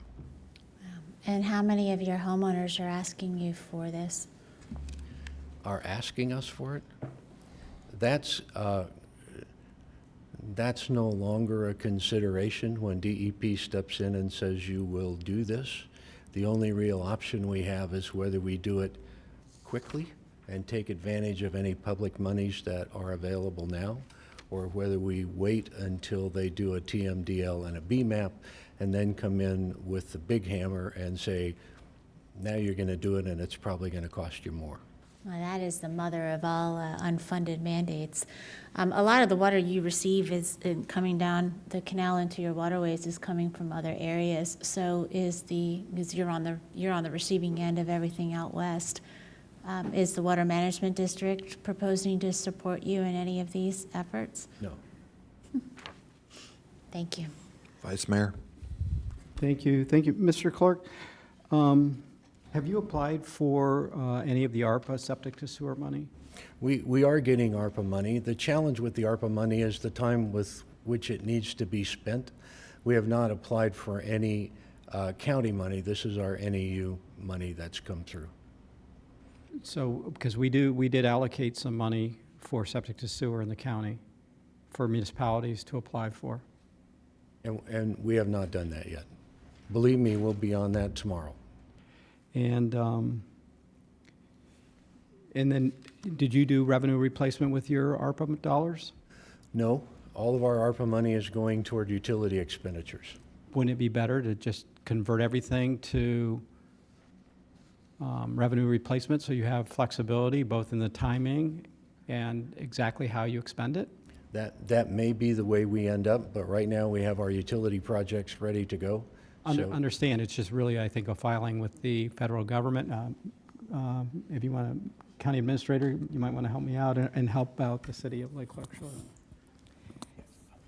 With the final rules that they sent out after we had done our projects, they did allow us to convert those ARPA dollars to replacement revenue, which then gave the county flexibility to implement our own programs and a different kind of time frame, even though we're still pushing to get our projects done within that same time frame if possible. But it does not, federal rules don't apply because we did the revenue replacement. So if you incurred during that time period costs that covers however much the town received, you could convert to revenue replacement. That was what we took away from the NACO meeting. And additionally, too, the reporting is much simpler, too, because you just do it once and then you're done. That is correct. And I'm you don't have looking to worry at about Sherry Brown in clawbacks. the That back. would be beneficial. So Does we're it- happy to sit down with you to share with you how we converted and still met the requirements of ARPA. Thank you, that would be great. Does it extend the time with which you have to spend the money? Yes, because it's revenue replacement. It just gave us dollars. The dollars we invested early on to get through COVID the conversion just allowed us to reimburse ourselves because of that shortfall. But right now, we're of the understanding that by 24, 25, we have to have everything spent. Does that change? If you leave it as ARPA dollars, yes, that you have to commit, obligated by the 2024 and expended by 2026. But because we converted our entire amount to revenue replacement, because we spent that kind of money, we don't have those deadlines to meet, even though we're gonna push our projects forward as fast as possible. Awesome. Thank you. Thank you very much. And our last speaker. Good afternoon. Good afternoon, Lisa Interlandi with the Everglades Law Center. Today's paper showed that we have toxic algae in the lake already at Port Mayaca. This is foretelling. It's foretelling because not only have we had toxic algae for the last several years, we're probably going to be having toxic algae problems more frequently in the coming years due to issues with Lake Okeechobee management and as well as our changing climate. So, I heard it said earlier that jobs follow housing, but jobs don't just follow housing. Jobs follow clean water. And without clean water, as Mr. Block said, you're not going to have a housing problem because there's not going to be a lot of people who want to live here when our residents can't swim in our water or can't drink it safely. This is not just a make-work type of project, a wish list of something that we would use to spend $100 million on if it dropped into our lap. This is a drop in the bucket of the needs that we have in this county to address our clean water problems. We cannot afford to have our waterways turn green with algae. We can't afford our Lake Worth Lagoon to become unswimmable. That has happened. That is not just me talking about things that are far away. That happens here in Florida, right around us, regularly. And the time to invest in our water, we should have been investing in it for decades now. So we are far, far behind. We're coming from very far behind the curve. So, look, neither clean water or housing is optional. We might not want to pay for clean water, but what are we going to do if we don't have it? How are we going to be prosperous as a county without that? So, I don't have any opinion on whether this goes forward in August and November. I just think it's absolutely critical that it does go forward. Other governments do have different priorities. We are not a donor county to support the work that other slacking entities are not doing. Instead, what this is an opportunity to bring other governments' priorities into what our priorities are, to direct them and to encourage them to focus on the problems that we have, because we are bringing our own resources to the table. If we don't do that, they will just continue to do the work that they have. If we want to have a deep water storage reservoir on Mecca Farms, then we should do nothing, because that's what we're going to get if we don't bring some resources to the table to change the projects that are already moving forward that we don't agree with. But beyond that, these entities aren't even building projects here in our area because they have other priorities, and Palm Beach County is not bringing anything to the table to encourage them to do that. That's what this allows us to do. The Everglades Law Center strongly supports this. Other entities have also weighed in support. They're not here today, but Reef Institute, the West Palm Beach Fishing Club, the Fish and Wildlife Conservation Foundation, Lake Worth Waterkeeper have all weighed in support. So I hope that you will seriously consider moving this forward. Let the voters decide. They're very capable of deciding whether they want to spend an extra $1 or so a month on clean water future for their families. I think that they'll support it. I hope that you will give them the opportunity. Thank you. Thank you for your comments. All right, I'm going to look for a motion to continue the activities to leading to an August 23rd ballot for the Environmental and Water General Obligation Bond referendum. Actually, I have a different motion. Okay, go for it. You have. I was trying to get a sense of where we are, whether we want to try and move this towards a referendum on the primary ballot or on the general. Well, let me just, as sort of the commissioner that brought this forward, I think from my humble perspective, and I can make some more comments in support of this, but just to frame what I think we need to talk about is, I would move agenda item 5E1, only B and C forward at this time. I think the points about prioritize a project list at this point are premature. And I agree with Mr. Martin, and I agree with Commissioner Marino, and I agree with everyone's desire to better assess the prioritized project list going forward. I don't think that's something that needs to be accomplished today, and quite frankly, I think it's an opportunity, as Ms. Drum has pointed out, to establish these countywide advisory boards, whether it's the Water Resources Task Force or the Natural Area Management Advisory Committee. This is going to be a dynamic need over presumably 20 years. And so it's difficult for me to prioritize something at this point. But I do agree that if there is a will to move this forward, that it's done with the project selection criteria that has been presented to this board at the request of this board, to have a better framework in how we analyze these, and then also continuance of activities, which is Section C, leading to the August 23rd, 2022 ballot or the November ballot regarding this general obligation bond. All right, so I have a motion by Commissioner Kerner, which would approve 5E1, B, and C, which would then contemplate this being on the August 23rd ballot. I have a second by Commissioner Bernard. Discussion. Commissioner McKinley. Thank you. I won't belabor all of the points I made on the earlier conversation regarding the housing bond, because my points and my concerns are the same with this one. And Ms. Interlandi, I appreciate your message this morning. It's not that I don't think it's worthy, it's that I think the timing is bad. And had it been 2019 or maybe 2 years from now, I think that would be appropriate. But we actually don't have 75 million because we're doing a seawall somewhere, so we've got about 65 million in ARPA funding that we can spend so far. And then I'm really frustrated because I heard, Dan get up and talk about everything that just one small, probably one of the smallest municipalities in our county, everything that they have done in terms of seeking dollars from the state through the budget process and applying for grants and going to the Water Management District and going to every other funding entity and being denied at every turn.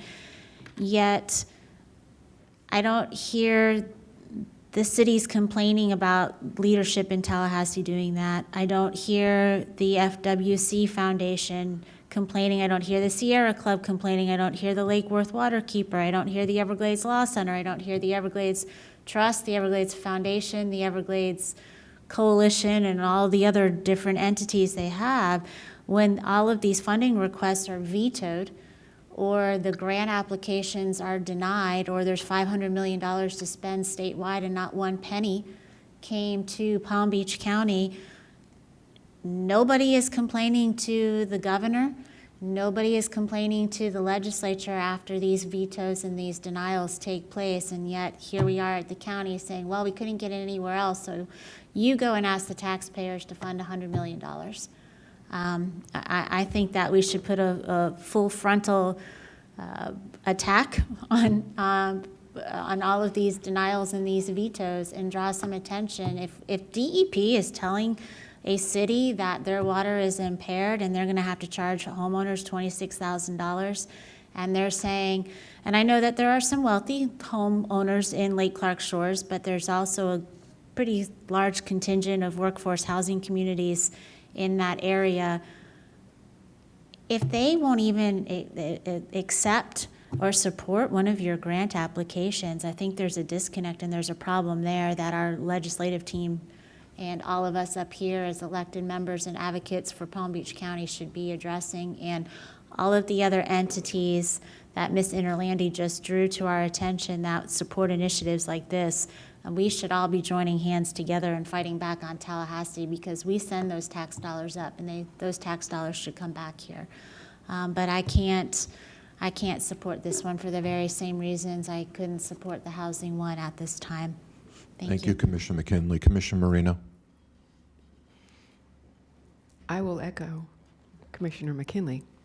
None of us up here don't understand the importance and priority of water and the environment. I sit on the Loxahatchee River Management Coordinating Council.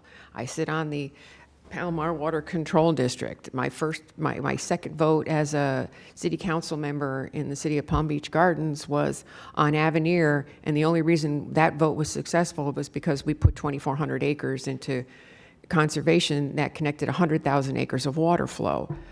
So none of us up here take this lightly. Again, we have to make sure that our voters are educated onto what they're voting on, and I don't see an August vote as doing that. If we've waited this long, as Commissioner Kerner said, and he's been trying to get this done since 2019. If we've waited this long, if this board so chooses to go forward, then it has to be on a November ballot, not in August. Thank you, Commissioner Marino. Commissioner Sacks, you want to weigh in? I was just here drinking my water, thinking about it all. In your bottled water. Which is from Zephyr Hills, which is a Florida water, which was just recently purchased by Nestle's a couple of years ago, which is sad. But I think when you digest what has been set up to now, everyone agrees, or at least those who have spoken agree, that this water is something that should be taken care of by three governments: federal, state, and county. And I had a very good conversation yesterday with Ms. Drum, Mr. Rutter, about all the other governments taking care of our water issues. I think we have to show a commitment, however, that we can take care of the water issues ourselves.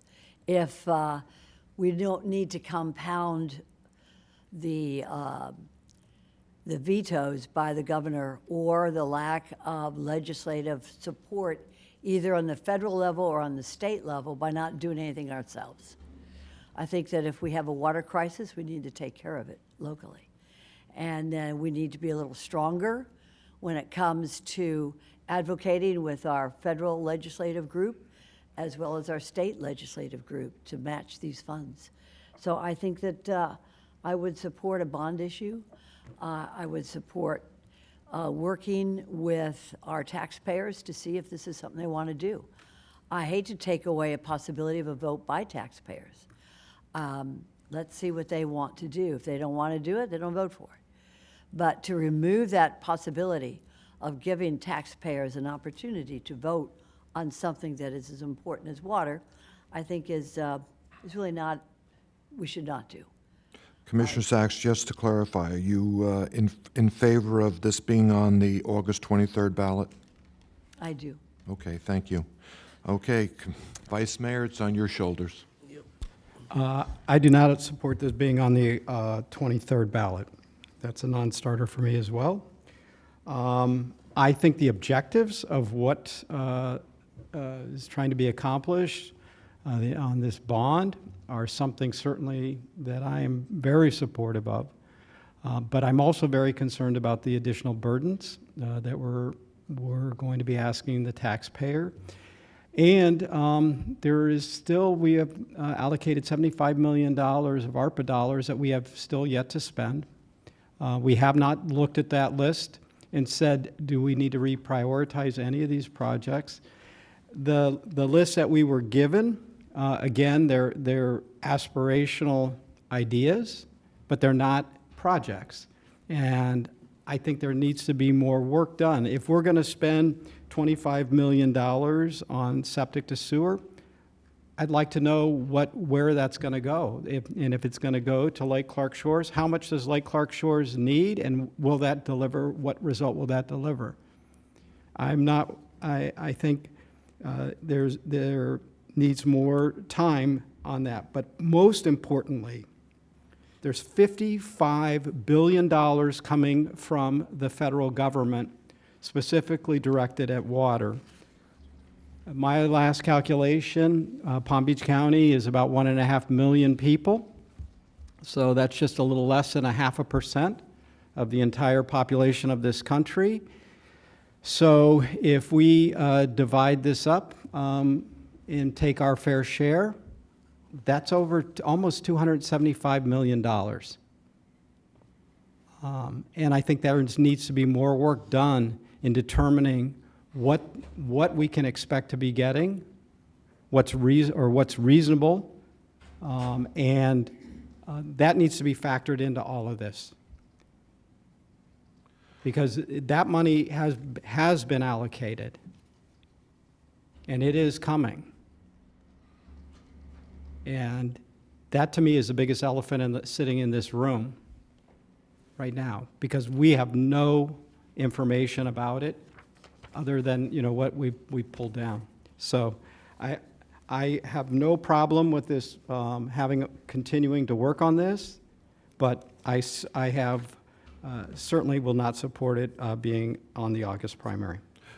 Commissioner Kerner, do you want to have a substitute motion? Yeah, so, thank you, Mayor, and I appreciate the collaborative nature that it appears a majority of this board has on this issue, and I take Commissioner Weiss at his word when he offers language like non-starter as it pertains to August 23rd, and by implication, to me, that means that he would be supportive of a November ballot. And so I would make a substitute motion at 5E1, B, and C, except to remove August 23rd, 2022, and replace it with the date of the general election, November 2022. And I don't anticipate that this should bind any commissioner voting the majority to vote to authorize this when the final language or the final vote occurs. Okay, so just to clarify, we're withdrawing the motion that was originally made 5E1, B, and C. It's now going to be 5E1, B, and C, substituting instead of the primary election, the general election, November 22. Yes, I can't, Commissioner White. I'm asking for additional project list. I'm not approving this list. That's been taken out of it. Yeah, the priority list, it's just B and C right now. Okay. All right, I'm going to have a vote now, just so we can see if we do have a majority that's willing to go forward to have this on the general election. Let's have a roll call. Commissioner Bernard. Commissioner Bernard. Can we pass and come back or no? Because I'd like to have a discussion on the motion. Absolutely, Commissioner Bernard, if you would like to, Yeah, I'll hold the vote and. I guess what I'm trying to figure out is having both items potentially on the ballot in a November election. I guess I'm Psychologically, it could go either way. People could be in favor of both of them. They could be against both of them. They might split the baby. So I'm not sure how to consider tactically putting it on one ballot or the other, but I don't think this body is ready to put it on the primary ballot. So I guess my question is,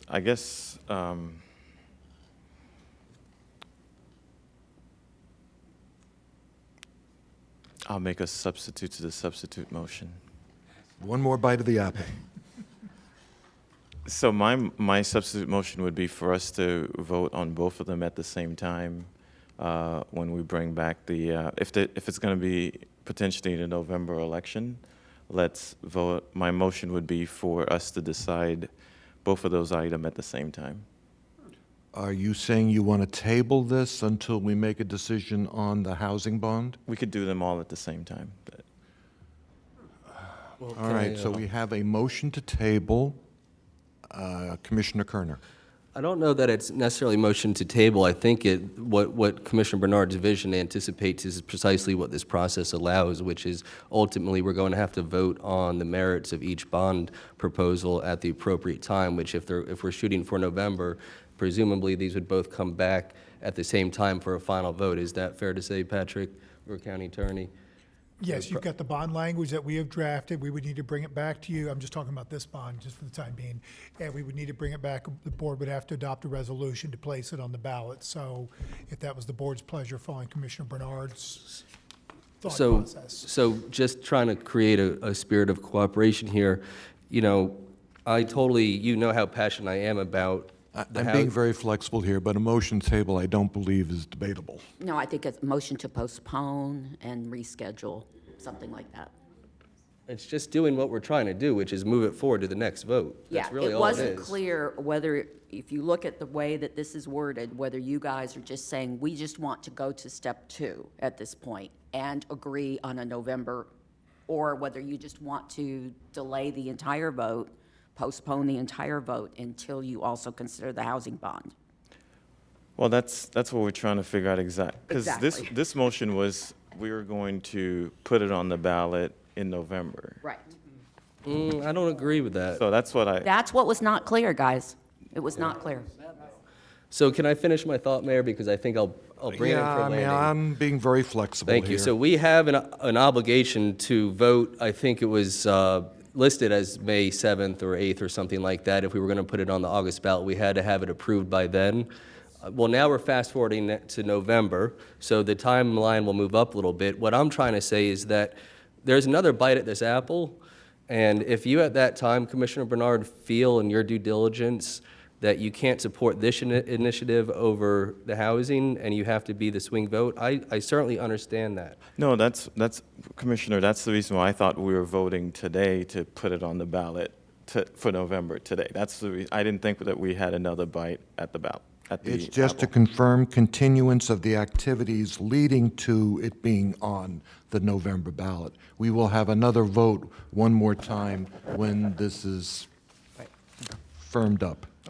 All right, are you going to withdraw your I will. motion to postpone? Yes. Okay, we're back on the substitute motion to approve B and C, which would contemplate the further continuance of activities, would approve confirming continuance of activities leading to this being on the ballot in November, and would also approve the project selection criteria. That is the vote that's going to be before us now. Can we have the vote? Commissioner Bernard, you're first up. Yes. There. Roll call. Sorry. Commissioner Bernard. Yes. Commissioner Kerner. Yes. Commissioner Marino.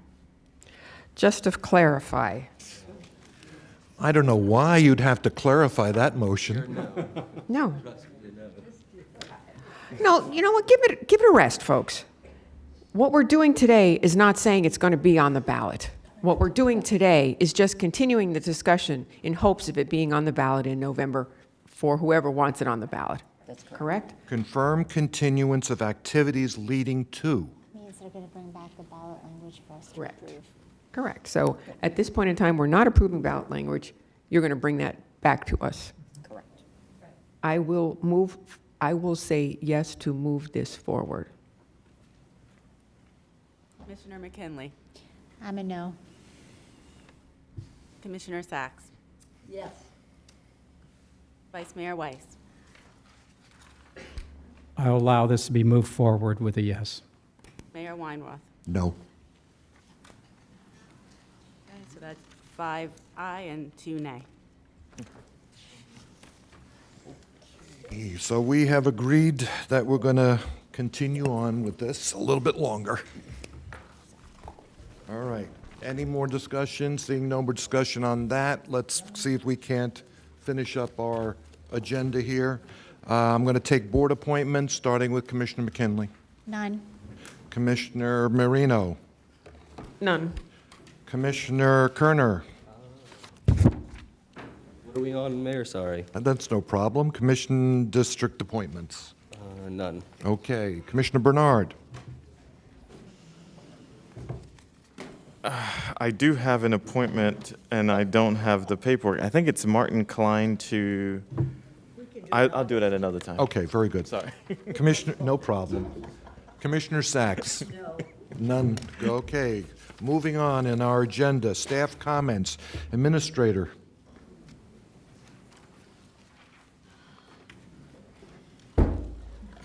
I would like to take this opportunity to congratulate our Office of Financial Management and Budget for receiving the Outstanding Distinguished Budget Award again. Yay. So, thank you, staff, for that, from OF&B, as well as all of our departments in submitting well-prepared budgets so that we can move them through, and to thank the board for your approval of our budget as well as our budget process.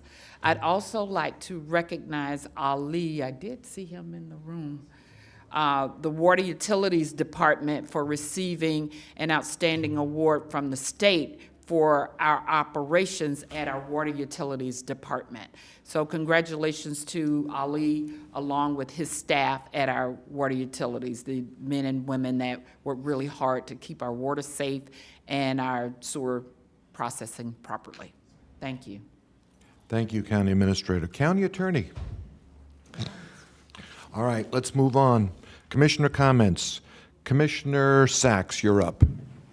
And I don't want, thank you, Mayor, I don't want Ali to leave because you and your staff have been amazing in helping one resident of Palm, I won't identify who she is, who's been on well water for 35, 40 years. And because of your good staff, we have, and because of Mr. Von Laren in assisting and advocating for, I have heard, the best water, county water in the state. So I want to thank you very much, Mr. Von Laren, Ali, and all of your staff for assisting in transferring well water to county water and being very happy with it, according to what this resident said. Thank you very much. Thank you, Mayor. Thank you, Commissioner Sacks. Commissioner Bernard. Thank you, Mr. Mayor. One of the items that we approved today was to improve the Australian Avenue corridor today, and just want to thank staff, the county engineer's office, Office of Resilience, and working with the city of West Palm Beach. This is going to be a major project for our residents, so very happy about that. Thank you. Thank you, Commissioner Bernard. Commissioner Kerner. Thank you, Mayor. And in light of our conversation, I hope some of the comments made about the Water Management District will not weigh too heavily on the upcoming vote on these two proclamations. Water Conservation Month, I'd make a motion to, on behalf of the South Florida Water Management District, honor Water Conservation Month. And then the second one would be the week of May 16th through the 22nd of 2022, water reuse. Tough to read your notes there, huh? Stand by, stand by. Water Reuse Week for the South Florida Water Management District. And that's been seconded by the Vice Mayor. All in favor, all opposed, approved 7-0. They're off-site, yeah. Okay, very good. That's all I have. Okay, very Mr. Mayor? good. Yes, Commissioner. If you don't mind, I do have the appointment. That's your appointment? Yes. We will take your appointment. That's why we have great staff members to help us out. I would like to appoint Mr. Martin Klein to the Citizens Committee on Airport Noise. Okay, and Vice Mayor has seconded you. All in favor, all opposed? That's approved. All right. Commissioner Marino. Not at this time. Okey doke. Commissioner McKinley. Thank you. Let me start off by saying I'm thinking of my family up in the Northeast right now and praying for New York City and the borough of Brooklyn over the tragedy that just unfolded while we were sitting here on the subway heading into Brooklyn today, and praying for all of those families. I'd like to request an off-site proclamation declaring April 28th, 2022 as Workers' Memorial Day in Palm Beach County. Seconded by Vice Mayor. All in favor, all opposed? It's approved 7-0. Thank you. I also like to invite everybody on April 24th to come out to the Sweet Corn Fiesta. We approved their grant, and thank you, Mr. Ron Rice, for all of the good work that you've done to help secure that, and thank you to this board for continuing to support this really great free family event at the South Florida Fairgrounds. So again, that's April 24th, and I would invite you all to come out early. Starting at about 9 a.m., we start shucking corn, and it's kind of a bonding thing. It's really fun, so I hope you'll join us. On that agricultural note, I'd like to congratulate Commissioner Bernard. I had the opportunity to attend a press conference with our agricultural commissioner last week in Riviera Beach at one of their community gardens. And through some assistance from the county, some financial assistance, Commissioner Bernard, you are like the epitome of your district, of doing these urban infill projects of community gardens and showing our urban side of Palm Beach County how food is grown and where it actually comes from. And that garden that I went to is absolutely beautiful. So congratulations to you, and thanks for letting me come into your district. And the last thing, Ms. Baker, when I brought it up earlier, the Homeless Resource Center 2 and the construction delays and the temporary facility we have at the South Florida Fairgrounds, I believe when we passed that item, there were some commitments we made to the neighborhood regarding that annex location at the fairgrounds that may have to come back if we're delaying this and keeping that facility open even longer than anticipated. I'd like an update on that, and if we could review exactly what it was we passed, because we may have to go back to that community and we may have to reapprove that if I remember correctly. I will follow up on what was discussed at the board meeting, but I did get some clarification on it. This board approved the the maximum amount that was approved by the board on March 22nd of 2022. FDO and Public Affairs are coordinating to have the site ready for a groundbreaking event.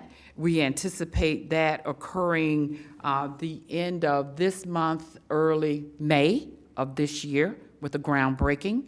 The construction will take roughly about 14 months, and we should be open for business in approximately July 2023 is when that facility should be open.